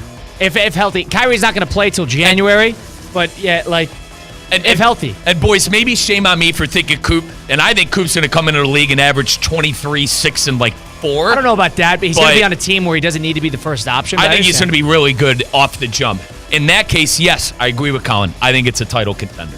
Number 2. For the second consecutive year, the NFL has chosen to go head-to-head with the first round of the college football playoff. Bears-Packers, Eagles-Commanders, both on Saturday, December 20th, going head-to-head against the first-round college football playoff tripleheader just like last year. Who wins in this situation? This is bad. Before even the NFL will win, number 1. Number 2, can the NFL... Come on. You got to schedule 2 games during the college football playoff. Shouldn't you guys work in unison in some capacity? Absolutely. Like, it's ESPN that has these games. Shouldn't you guys work hand in hand with them and instead try to squeeze out... This just tells you how cold-blooded the NFL is. They'll do it to the NBA. They'll do it to the World Series. They'll do it to even their own sport, college football. Their sister station, if you will. And they're going to do that? I mean, come on. There's one Saturday going to kill you? Really? Let college football have their day. I'm going to be more interested in the college football, but you're going to be tuned in some capacity to the NFL. You'd be foolish not to. So, boys, this is why I have multiple screens. Zaz calls it the Zazzle family mansion, the Rizzo bachelor pad. How about that? This is why we have multiple screens at the pad. I'm going to give the NFL a view, and I'm going to give college football a view. I'm equally going to be supporting football. If I had to pick one, college football, absolutely. My team's a defending champ, and I can't wait for the season. Number 3. To the diamond where Major League Baseball Commissioner Rob Manfred made waves by removing Pete Rose and Shoeless Joe Jackson and other deceased players from the permanently ineligible list. Essentially, he said a lifetime ban from baseball ends when those individuals' lives end. Kind of makes sense. Pete Rose and Shoeless Joe Jackson are now essentially eligible for the Hall of Fame. This is a joke. All right, there's more to that quote. Here's what Manfred said in his release about getting Pete Rose and Shoeless Joe Jackson off the banned list. He said, quote, "Obviously, a person no longer with us cannot represent a threat to the integrity of the game. It is hard to conceive that this more has a deterrent effect than one that lasts a lifetime with no reprieve." Basically, he's saying that, all right, he's dead, no longer a threat to the integrity of the game. Can't be a locker room cancer. How was he a threat to the integrity of the game when he was alive, when he was banned? Why was this done 8 months after Pete Rose died? If that was the principle you're trying to set, you should have let Shoeless Joe Jackson die 75 years ago. And you're doing it with him? Pete Rose is going to get in with flying colors now that he's eligible for the Hall of Fame. And listen, a very polarizing figure. Pete Rose has had a very questionable personal life, but nobody can question his ability on the baseball field. And you couldn't let the guy enjoy it. He died 8 months ago. I think this is a terrible job by Manfred. If you're going to live by that principle that he should not be in the Hall of Fame, then you are quite literally going to die with that principle as well. And the fact that he is dead, what does that prove? We're still honoring him, but we didn't want him to enjoy it when he was alive. That's how we're going to punish him? Stupid. If the principle that he shouldn't if the principle is he shouldn't be in the Hall of Fame, then don't put him in the Hall of Fame ever. That should be it. Period. Point blank. Done. The idea that we should put him in now that he is no longer alive to appreciate the fact that he is in. You're just walking back on your own words. Should he be in or shouldn't he? If the answer is yes, you should have put him in 30 years ago. If the answer is no, he shouldn't be in at all. You can't play both ways. I have a major problem with how Manfred handled this. Time doesn't heal everything, in a sense. Because 30 years ago, I agree, he should have been in. But 30 years ago, the wounds were fresh. And multiple times, and I'm not trying to defend the commissioner. I think they should have put him in while he was alive for the record, boys. Colin and I see eye to eye on this. But I am the guy who wants him in the Hall of Fame. And I'm happy he's going to be in the Hall of Fame. Because if it gets put to a vote, the writers love him. He'll get in. He's going to get in unanimously. Flying colors.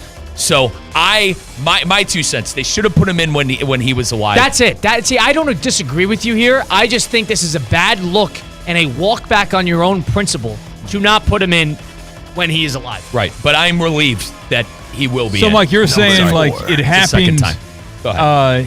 you're not happy how it happened, right? But we got the correct result. We got the end result that I want. It sounds like it's more for the fans than it is for Pete. Totally. That's why it's bad. Totally. Depending on what you believe in of a higher power, it can't be for Pete. Now what can't be for Pete? Now this is for the fans. That is the wrong way to. That is the wrong idea to put somebody in the Hall of Fame because this is for the fan. You see how the NFL treats their Hall of Fame, where that big dude, I forgot his name, Baker.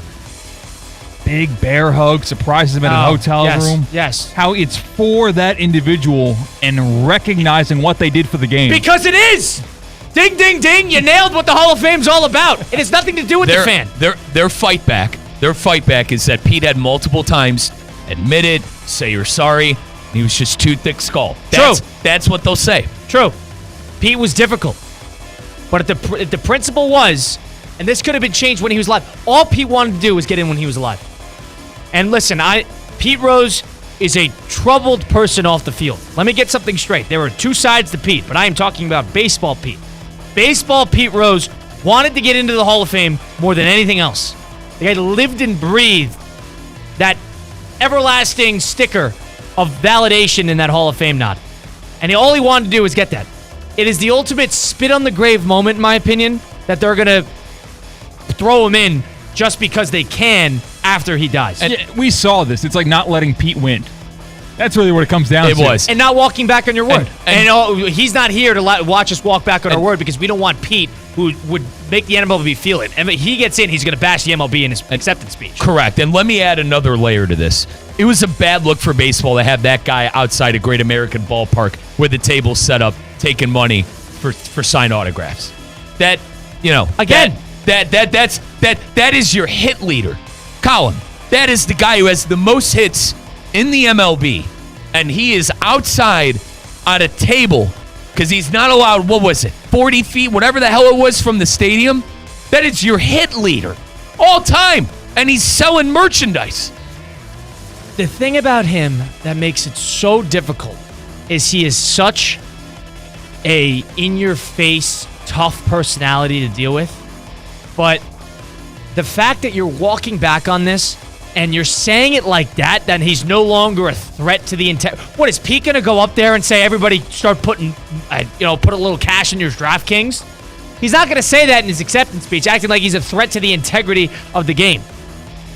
And they're trying to set the principle now because Manfred finishes it, and what Christian said earlier, he goes, I've concluded that the permanent ineligibility ends upon the passing of the disciplined individual. And that's why he is removed. This is ridiculous. That is the stupidest thing ever. Because the Hall of Fame is about the player. It has nothing to do with the fan. Nothing to do with the fan. Number 4. Jason Tatum, you heard the news about 15 minutes ago right here on Russo and Rizzo on ESPN 106.3. He has underwent successful surgery to repair his ruptured right Achilles tendon that he suffered in the fourth quarter of yesterday's Game 4 loss to the Knicks. No timetable for his return has been given by the Celtics. He is expected to make an immediate recovery. Question? How do you absorb that news? When it comes to this, Kyle touched on it a little earlier. Are the Celtics going to do anything drastic this offseason? They have to. With Tatum now shelved for 12 months, are the Celtics going to be in on a Giannis sweepstakes? What is it going to take to get Giannis? Because if I'm being completely honest, Jaylen Brown is what it takes. First-round picks is what it takes. You need a team to surround Giannis with. All right, you get rid of Jaylen Brown. You got Pritchard. Porzingis, hopefully his health. Porzingis, by the way, hopefully his health is going to be able to bear with it. But there's a lot of questions for the Celtics. Do they get rid of Drew Holiday? Wait, here's the thing. You want some numbers? I do. Next year, Celtics are going to have $227 million right now, as of today, on the books. That second apron, which is when you're going to pay a whole lot of luxury tax if you get past second apron, $207 million. Let me flip the question a bit. They got to cut $30 million. Boys, let me ask you a new question. Is this finally where the Celtics fall off a bit? For the last since 2007, what year is it? For the last 18 years, the Celtics have been relevant within the NBA, competing for championships. Now, they've only won 2 since 2007. I say only. But with how they were so much in the mix, maybe you think they'd win more. But at the same time, Kyle, my question, Is this where the Celtics fall off a bit? Is this where the mighty empire of the Celtics, the definition of consistency the last 18 years in the NBA, start to fall off a bit? I would say no, because they have so much talent all over the place that it's all going to work. But they're going to have to ship off one or two guys. I would say Porzingis is definitely the odd man out. He's on the books for about $30 million next year. And Drew Holiday is also slated for $32 million. The problem is you're spending $54 and $53 million respectively to Jason Tatum and Jaylen Brown. Right. So and then you're giving $30 million to Derek White, who's underrated, probably deserves that money. You're handcuffed. You can't spend $200 million for just a starting lineup. And I don't know what Pritchard's contract looks like. But he makes about $7 million, but he's going to get a big. He'll want some money. Yeah. He'll want some money for sure. Yeah, and he deserves it. 100%.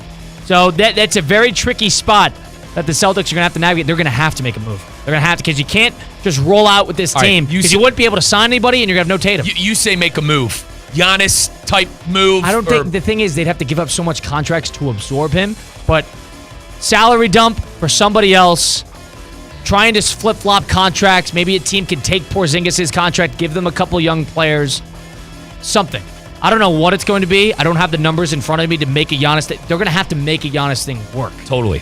That would be the problem. And I go back to what I said. Jaylen Brown is what it's going to take. That's what it takes. Jaylen Brown in the first-round pick. And they're not going to give up Jaylen Brown when they don't have Jason Tatum next year. Correct. So I think it's going to be a little more tinkering than like a full reload. I also have a hard time seeing the Bucks staying away from the Celtics after they just gave him Holiday in that Lillard trade and then helped them win a championship. Jeez. Didn't even think about it that way. Christian, what about you think that the Celtics are going to lose a step here? Yeah, that's what I think is going to happen. You're a worse team without Tatum. Sorry. I hate to bring the tempo, the vibes down. I hate to bring everybody down, but I have some sad news to report. Really a lot of bad news on today's show. First, Jason Tatum, full ruptured Achilles. Hopefully he gets better soon. You're reminded of the passing of Pete Rose.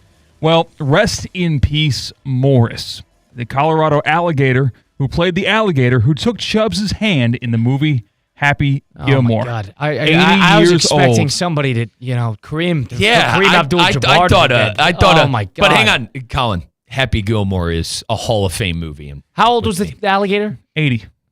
80-year-old alligator. Oh, they live forever. So that brings me to this topic, Happy Gilmore 2. It comes to Netflix in July. A lot of celebrity cameos, a litany of them in the golf world, like Scotty, Bryson, Rory. You name it, they'll be in it. And it goes on and on outside the golf world. Travis Kelce, Bad Bunny, Eminem. Everyone's going to be in Happy Gilmore 2. Are you going to give it a fair shake? Are you going to watch another example of a sequel no one was really begging for? I'll give it a shot because it's so iconic. I know. I'll tell you today. I'll save you the suspense. That movie's not going to be good. I think everybody knows this. That movie is not going to be good. You are not going to finish that movie on Netflix in your apartment and you can go, what a film. You're not going to do that. All right? Not 25 years after, not a Sandler-led movie. It's just not going to happen. Sandler does not have the juice like that anymore. What was the last good Adam Sandler movie that you watched? I didn't like Uncut Gems. So, and everybody said it was Uncut Gems. I didn't like that movie. Realistically, what's the one with Jennifer Aniston? Just go with it. Oh, I that movie. Fantastic love that movie. Also came out that movie 15 years ago. But but you asked me. I agree. You asked me. I'm being honest. I agree. I mean, I'm thinking about Sandler movies here. He made that god-awful movie where he played a girl, too. Oh, my Jack and Jill. Yeah. Oh, God, dude. With Al Pacino, obsessed with Adam Sandler. Dude, what that a was god-awful film. Yeah, How much Pacino. money? You know what is a good movie? God, you know what was a good movie? The movie with Willie Hernan Gomez as the basketball player, Hustle. Yeah. That was a good Hustle movie. and Okay, that was pretty new. That came out a couple years ago. Okay, all right. When he was the basketball scout for the Sixers. You didn't see this? I didn't see it. Good I didn't movie. even hear about it. Good movie. It's like it's the past 3 years. Netflix. It's on Netflix, I think. Okay, well, That was a good movie. Prime Sandler, just go with it. Very good movie. Yeah. That's a clean pick. That's a clean pickup. I'm looking over That's a clean these. pickup. The Pixels was a god-awful film. Grown Ups 2, I actually think Grown Ups 2 is relatively fun. No, I hate it. Can I give you guys one more from Just Go With It? Don't pour over me. Don't pour over me. I'll bring my glass to you. I rediscover that Rizzo likes this movie maybe once every 3 months, and it takes me as a surprise every time. It is a great movie. I'm not going to lie about that. I'll bring my glass to you. Yeah, Blended stinks. Don't Mess with the Zohan is great. Grown Ups is great. Just Go With It is great. Click. You know what I love? The Longest Yard remake. Yeah. It's still the longest. That movie That's the is most awesome. quoted movie between me and my friend group. That is a great movie because it's just a mixture of washed actors, athletes, and rappers. And wrestlers, too. You get the great Khali. Hustlers, yes. It might have one of the best nicknames ever in Cheeseburger Eddie. That's good. Too. Terry Crews. Cheeseburger Eddie. Just a great movie. Michael Irvin was the best receiver in that, and then they had Nelly as the running back. And bizarre movie. You could never get rid of that. Nelly was the one to get all the other great players to play on the team. He was the first great player to come on over to the side. But all right, I'm still on just go with it. You're gonna have to bear with me here. Jonah Hill in that movie is very underrated as well. He is obsessed. Or no. Am I Nick Swartzen? Yes, that's it. I'm sorry. You're thinking about forgetting Sarah Marshall. That's it. I wish I wasn't wearing this shirt. That's another great one. I get those two mixed up sometimes. Maybe Happy Gilmore 2 will give us another Sandler. Not a chance. No. Not a chance. I'm telling you right now, that movie will be terrible. Colin, can I answer the original question? I won't watch it.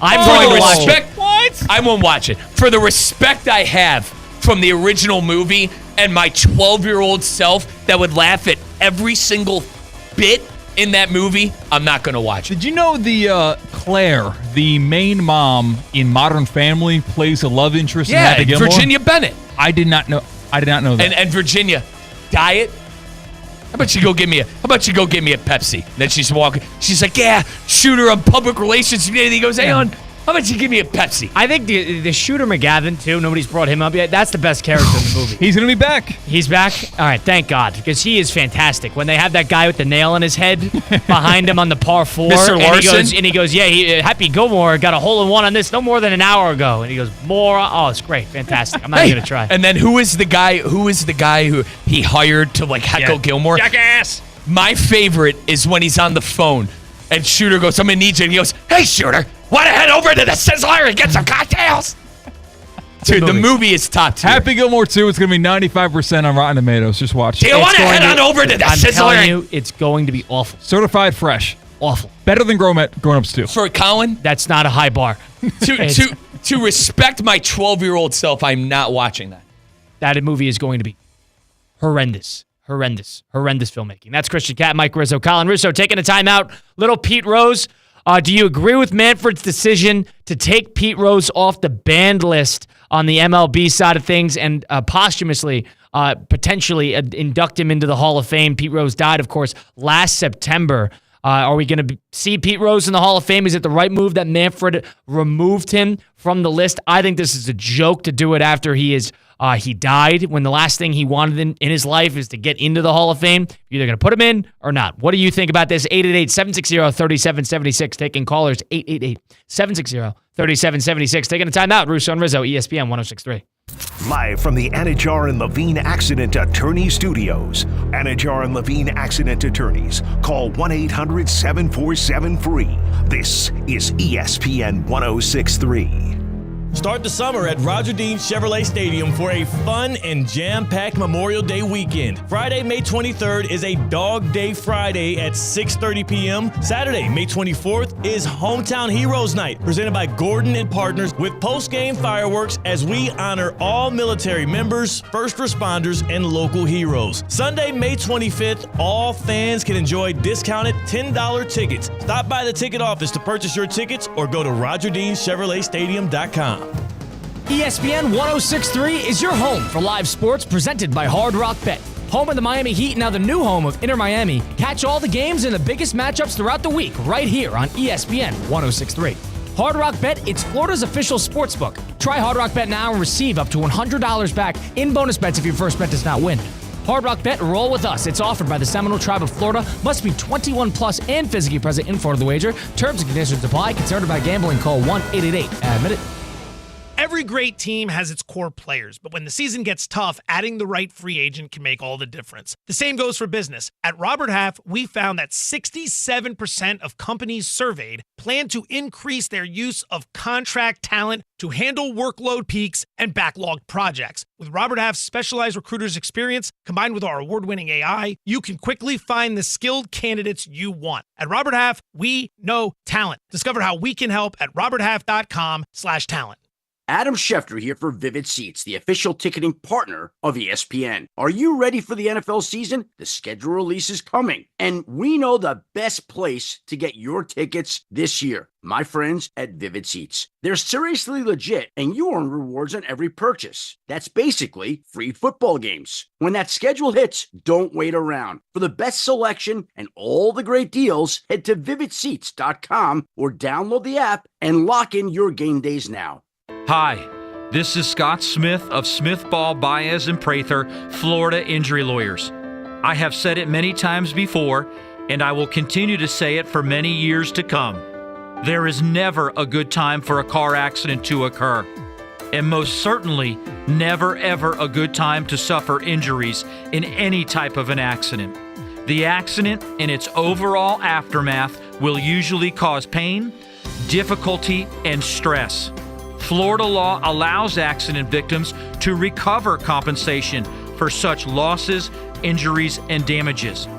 But such recovery is often not obtained easily and can require a lengthy fight with an insurance company. If you've been injured in an accident, call us now. Don't delay. The initial consultation is completely free of charge. The sooner you call us, the sooner we can put our experienced legal team to work for you. Don't hesitate or pause for another minute. Our experience, knowledge, and resources could be working for you just minutes after the call. If you've been injured, the lawyers at Smith Ball, Baez, and Prather will help. Call us at 500-HELP, 500-HELP. With Smith Ball, Baez, and Prather, help is just a phone call away. Offices Palm Beach Gardens, Boca Raton, and Port St. Lucie.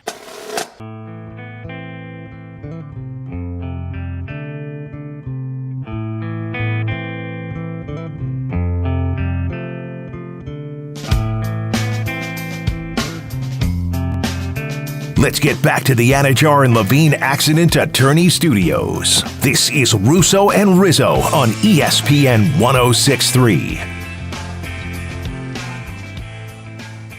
Well, summer months are basically upon us, and it's time to make sure that your air conditioning and HVAC units in your homes are up to date, up to speed, and functioning properly, because it's going to get hot, it's going to get sticky, and it's already humid here. Getting in the highs of the high 80s and basically soon going to be the low 90s. John C. Cassidy Air Conditioning and Plumbing, they've been proudly serving Palm Beach County since 1960. And one thing about this, almost all AC systems, they have components that are made overseas and shipped to the U.S. What does that mean? Tariff materials now, the prices are going to rise. The price increases are expected to continue into the summer. Many vendors are already preparing for it, and they're already reporting major price increases. But you don't have to worry about that with the summer temperatures coming in locally with John C. Cassidy Air Conditioning and Plumbing, keeping homes cool and comfortable. Best part is, let their highly trained technicians troubleshoot. They can perform diagnostic checks on your system. It doesn't even matter what brand or age it is. They'll come over to your home, make sure everything is up to speed. They'll be honest with you, and they're the locally sourced, serviced product. They're part of our local community. They support organizations like the YMCA, the Palm Beach Gardens Youth Athletic Association. They do it all. It's John C. Cassidy Air Conditioning and Plumbing. Visit CassidyAC.com to learn more. Colin Russo, Mike Rizzo, Christian Cat, Russo and Rizzo, ESPN 106.3. I still have a problem. I know we talked about it a little bit last segment. Rob Manfred going, he is no longer a threat to the league when talking about Pete Rose and Shoeless Joe Jackson coming off of the ban list and now eligible for the Hall of Fame. Shoeless Joe Jackson, who was rigging it, who wasn't even a part of the rigging in the Black Sox scandal, but was a part of it in 1920. In 1919, when the Black Sox let the Reds win that series, Shoeless Joe Jackson was hardly even involved. But since he was the Hall of Fame player on the team, he is the one who gets burned. And then Pete Rose, who didn't even bet on the team to lose games, didn't throw any, shave any points, and the actual extent of his gambling, I guess, is a little unknown. But we knew he had a gambling problem, and he was on the exemption list. And Bart Giamatti put him on it in late 1989, and then Bart Giamatti drops dead of a heart attack 2 weeks later. And then time and time again, Bud Selig when he was there, Faye Vincent when he was there. Manfred never really did it, but even Selig, Pete, just own up to this a little bit and go at this. Don't die on this hill, because it's going to be hard for us to turn back this decision that Bart Giamatti made. And the last thing he did, basically, as the commissioner of the MLB, this is going to be a hard thing to overturn. Bud Selig basically saying that to Pete Rose. And Pete Rose, for years, I didn't do anything wrong. I didn't do anything wrong. I didn't do anything wrong. That was basically the extent of why Pete was on the list for as long as he was. But now, waiting until he dies, and when he died 9 months ago, waiting until he dies and then honoring him after, you're walking back on the principle that that the MLB, so in a patronizing effect, prides themselves on. That we are the ultimate Hall of Fame. It is impossible to get in. You have to be great off the field, on the field. No funny business, consistent statistics, winning. And then all of a sudden, when Pete Rose, who was the most clear-cut Hall of Fame player that you could find, waiting until he is dead. I know Mike said, at least he's in. It's the way I look at it. But the problem is, at least he's in. He doesn't even get to reap the benefit. What good, other than Pete Rose being in, does that to Mike Rizzo and Colin Russo? What good does that do anybody? To Pete Rose's family? Really? Pete is the one who should be honored when getting into the Hall of Fame. Either he's in or he's not. Stick to your word. You can't go other side. Listen, I get it, but the way I look at this is if you're going to have some sense of integrity with it, he mentions the integrity of the game. If you want to live and die by the integrity of the game, it doesn't matter about serving a lifetime ban. I agree. And Colin, I think the integrity of the game was compromised more with him being outside of the stadium selling gear and memorabilia. So what are you going to do? That's the worst. That's a worse look in my opinion. When Barry Bonds passes away in however many years, are we going to let him in the Hall of Fame? All the steroid guys, for that matter. Are we going to do that? Is that what the precedent we're setting? Or is it just with the gambling guys? Well, the gambling guys were a threat to the integrity of the game, just like the steroid guys, or in the MLB's words at least, were a threat to the integrity of the game. Now, here's the question I think when it comes to the guys who allegedly juiced. They're on the ballot right now. They're just not getting votes.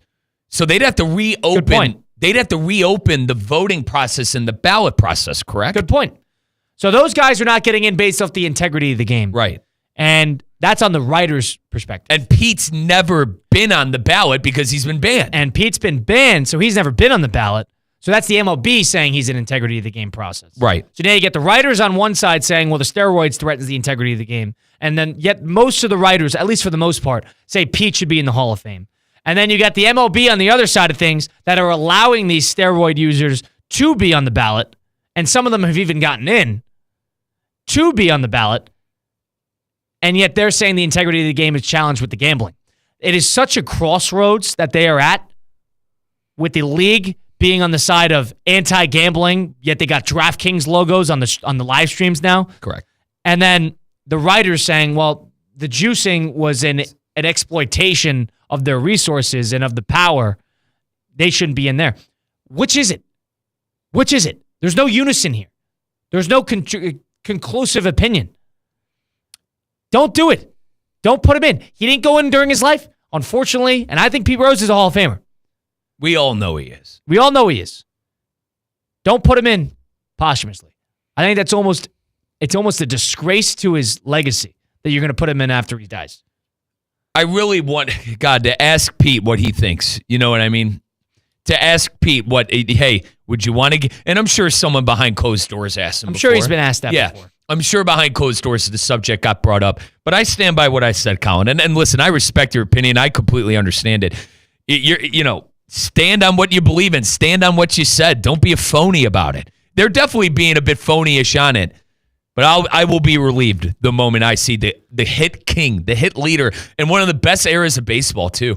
Colin, there were great starting pitchers at that time that Pete Rose was doing his thing. I mean, this was when aces like Nolan Ryan and company would pitch 150 pitches a game. Yeah. Like, I don't know, mate. I just want to see him get in. There's no doubt in my mind. I do. There's no doubt in my mind. But this is about the player.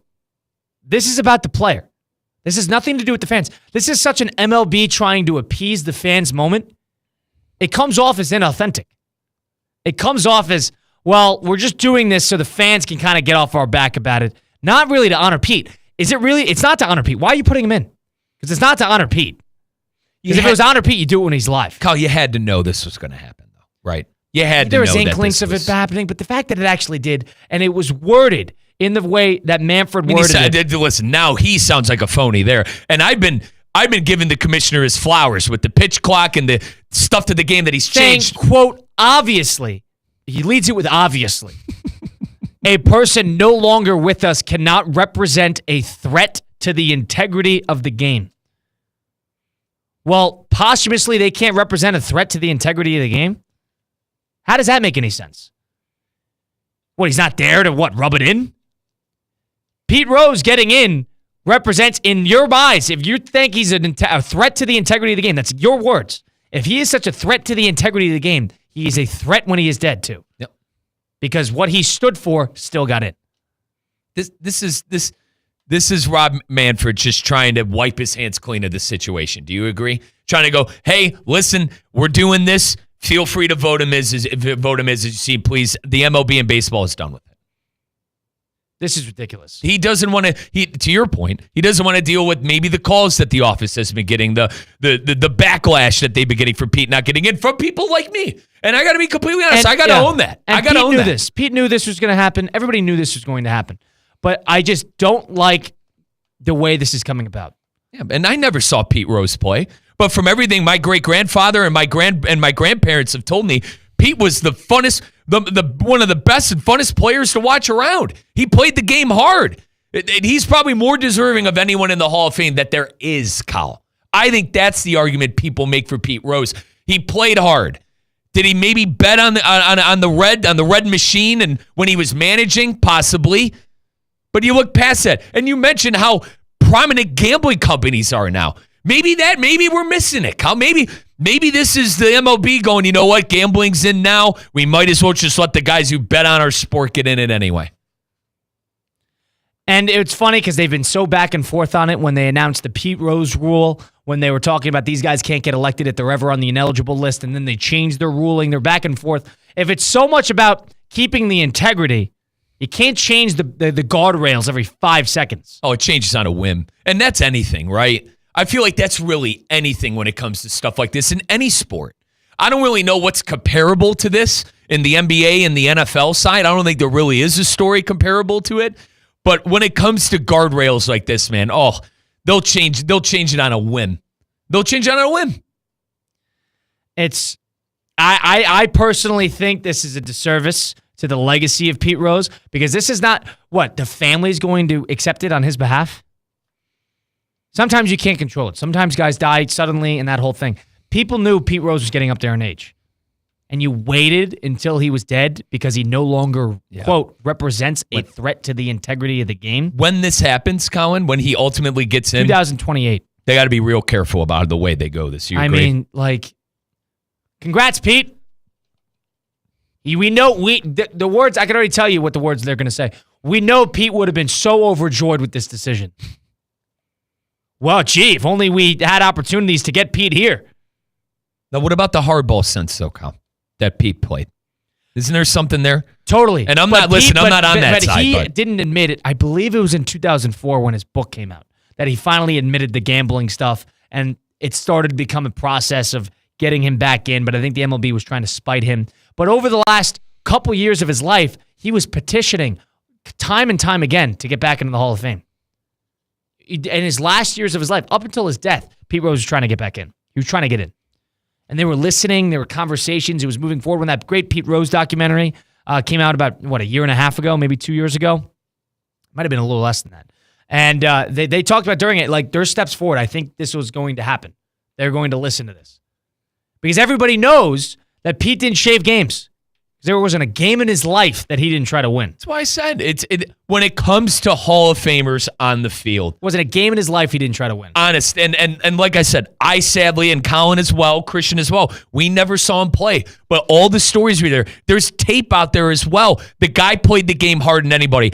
And I'll tell you what, for my great-grandfather, biggest Indians fan that there ever was, for an Indians fan to say his favorite player ever was Pete Rose, that's making yourself memorable. Right. Honestly. And one thing is, I remember I spoke to Johnny Bench about this when I saw him at an FAU luncheon. And Bench and Rose had a very tumultuous relationship when they were both on the Reds. And Bench said, somebody asked him, Johnny, Pete Rose Hall of Fame. And this was a couple months after his death. What's your perspective on this? Should he get in? And Johnny was very blunt about it. He goes, Pete knew the rules. He's like, I saw it. He's like, I saw his gambling problems. I didn't see his gambling with the baseball, but he was a gambler, and it was a problem, and it was going to bite him in the ass, and he knew that. He's like, follow the rules. And the way Johnny Bench said it, he asked the guy who asked him, he's like, you have kids? The guy's like, yeah. He's telling him don't break the law. Then we'll circle back. And I'm not shockingly blunt. That's what I was about to say. I'm not trying to sit. I don't have a relationship with Pete Rose, and I'll never have a relationship with Pete Rose. That seemed kind of petty, that answer to me personally. But and Johnny Bench is another one of those tight individuals who's a difficult personality. But the idea, some people are on one side, some people on the other. The bottom line is he should be in, and he's going to get in. And they did it at the wrong time. Manfred did a bad job there. We got to close out the program on the flip side of things. It's Russo and Rizzo, ESPN 106.3. Live from the Anajar and Levine Accident Attorney Studios. Anajar and Levine Accident Attorneys. Call 1-800-747-FREE. This is ESPN 106.3. Improve your golf game fast at the all-new Kaiser University Golf Coaching Center. The Kaiser University Golf Coaching Center has the facilities, tools, and coaching you need. Enjoy the best facilities in the area with an expansive chipping and putting area, practice bunkers, a huge putting green, plus a 2,000 square foot indoor training area with 3 hitting bays, cutting-edge analysis technology, and more. The Kaiser University Golf Coaching Center in the heart of Palm Beach County off I-95 and the Turnpike. Find out more at kaisergolfcenter.com. What would you do with an extra $700? You can earn up to $700 per year with Boost Checking from Flagler Credit Union. Boost Checking pays 7.0 annual percentage yield on balances up to $10,000. That's up to $700 extra to do what you love. Boost Checking from Flagler Credit Union. Requirements apply to earn the highest dividend rates. Limit 1 checking account per membership. Dividend rates and annual percentage yield subject to change. Business accounts do not qualify. Insured by NCUA, proud partner of Florida Atlantic University Athletics. Hey, Steph Prince here, General Manager of ESPN West Palm, to tell you about a team that has meant a lot to me and this community for a long time. Bob and the team at Bradley Heating and Air Conditioning have been helping me stay cool for years, whether at home or in the office. And living in South Florida with 3 kids, I don't know what I'd do without them. Family owned and operated, serving Royal Palm Beach and beyond since 1980. Let the knowledgeable and trained team at Bradley help you with your residential and commercial needs, installation, repair, seasonal maintenance, upgrades of all makes and styles and models of HVAC equipment, and so much more. Bradley Heating and Air Conditioning does things right the first time and makes the process smooth, stress-free, and most importantly, keeps you cool. Give them a call at 561-793-7497. That's 561-793-7497 or bradleyair.com. Any need, big or small, trust the amazing team at Bradley Heating and Air Conditioning.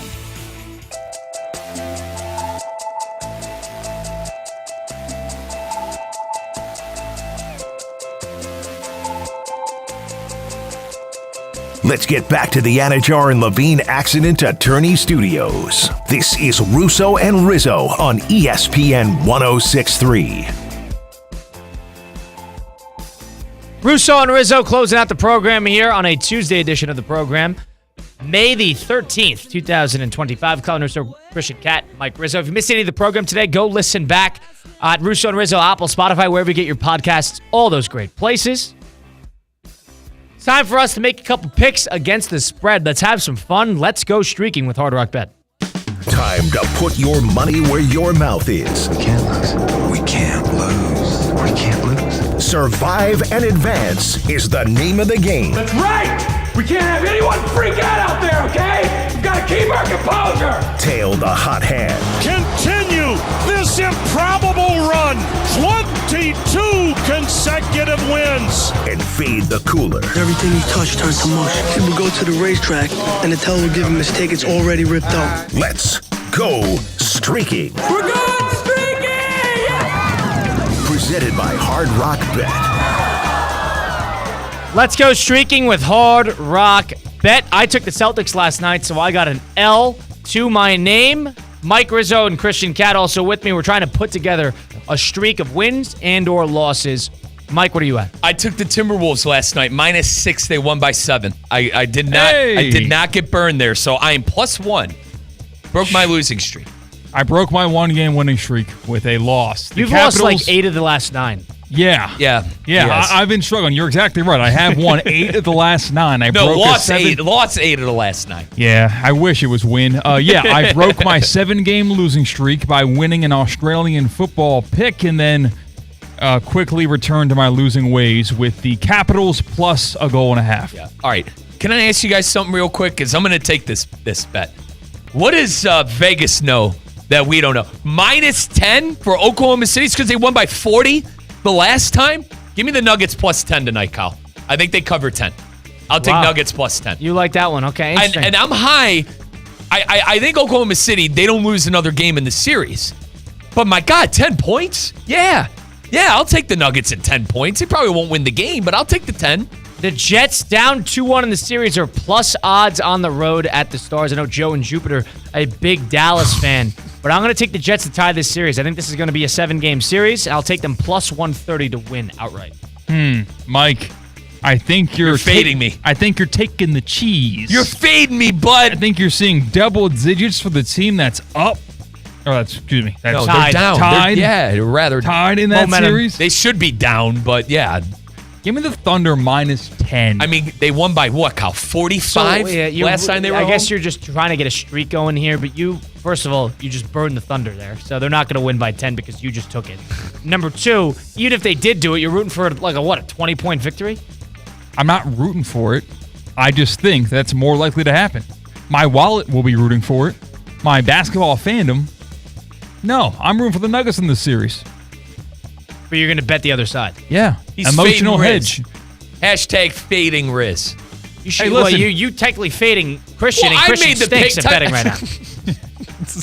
He stinks at betting right now. I technically made the pick first, so it's Christian fading me. You know what I mean? So for those that are listening, the object of this goal is to give you a trend to follow or fade. And again, 8 of the last 9 I have lost, so you probably should fade my pick in.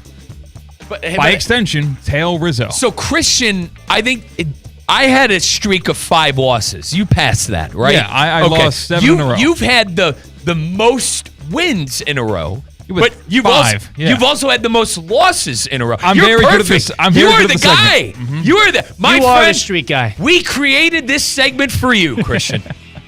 I'll tell you upfront and honest when you should tell me when you fade me. You should fade me now. So Kyle, you're going with Winnipeg? Well, yeah, just the Jets to win. Okay. Right. And I'm going with the Nuggets +10, and you're going with the Thunder -10. Mm-hmm. Fair enough. Very easy. Let's go streaking Hard Rock Bet. Mike Rizzo, Christian Cat, Colin Russo will be back at it tomorrow live in Fort Lauderdale, previewing a little Game 5 action between the Florida Panthers and the Toronto Maple Leafs. One of the biggest games the Toronto Maple Leafs have had in quite some time. It's going to be up in Toronto. We'll be down in Fort Lauderdale watching it live, previewing it live with Jonathan Zazo. Will be live on site. Appreciate everybody tuning in. It's Colin Russo saying so long. We'll see you tomorrow, 4 to 6 p.m. right here on ESPN 106.3.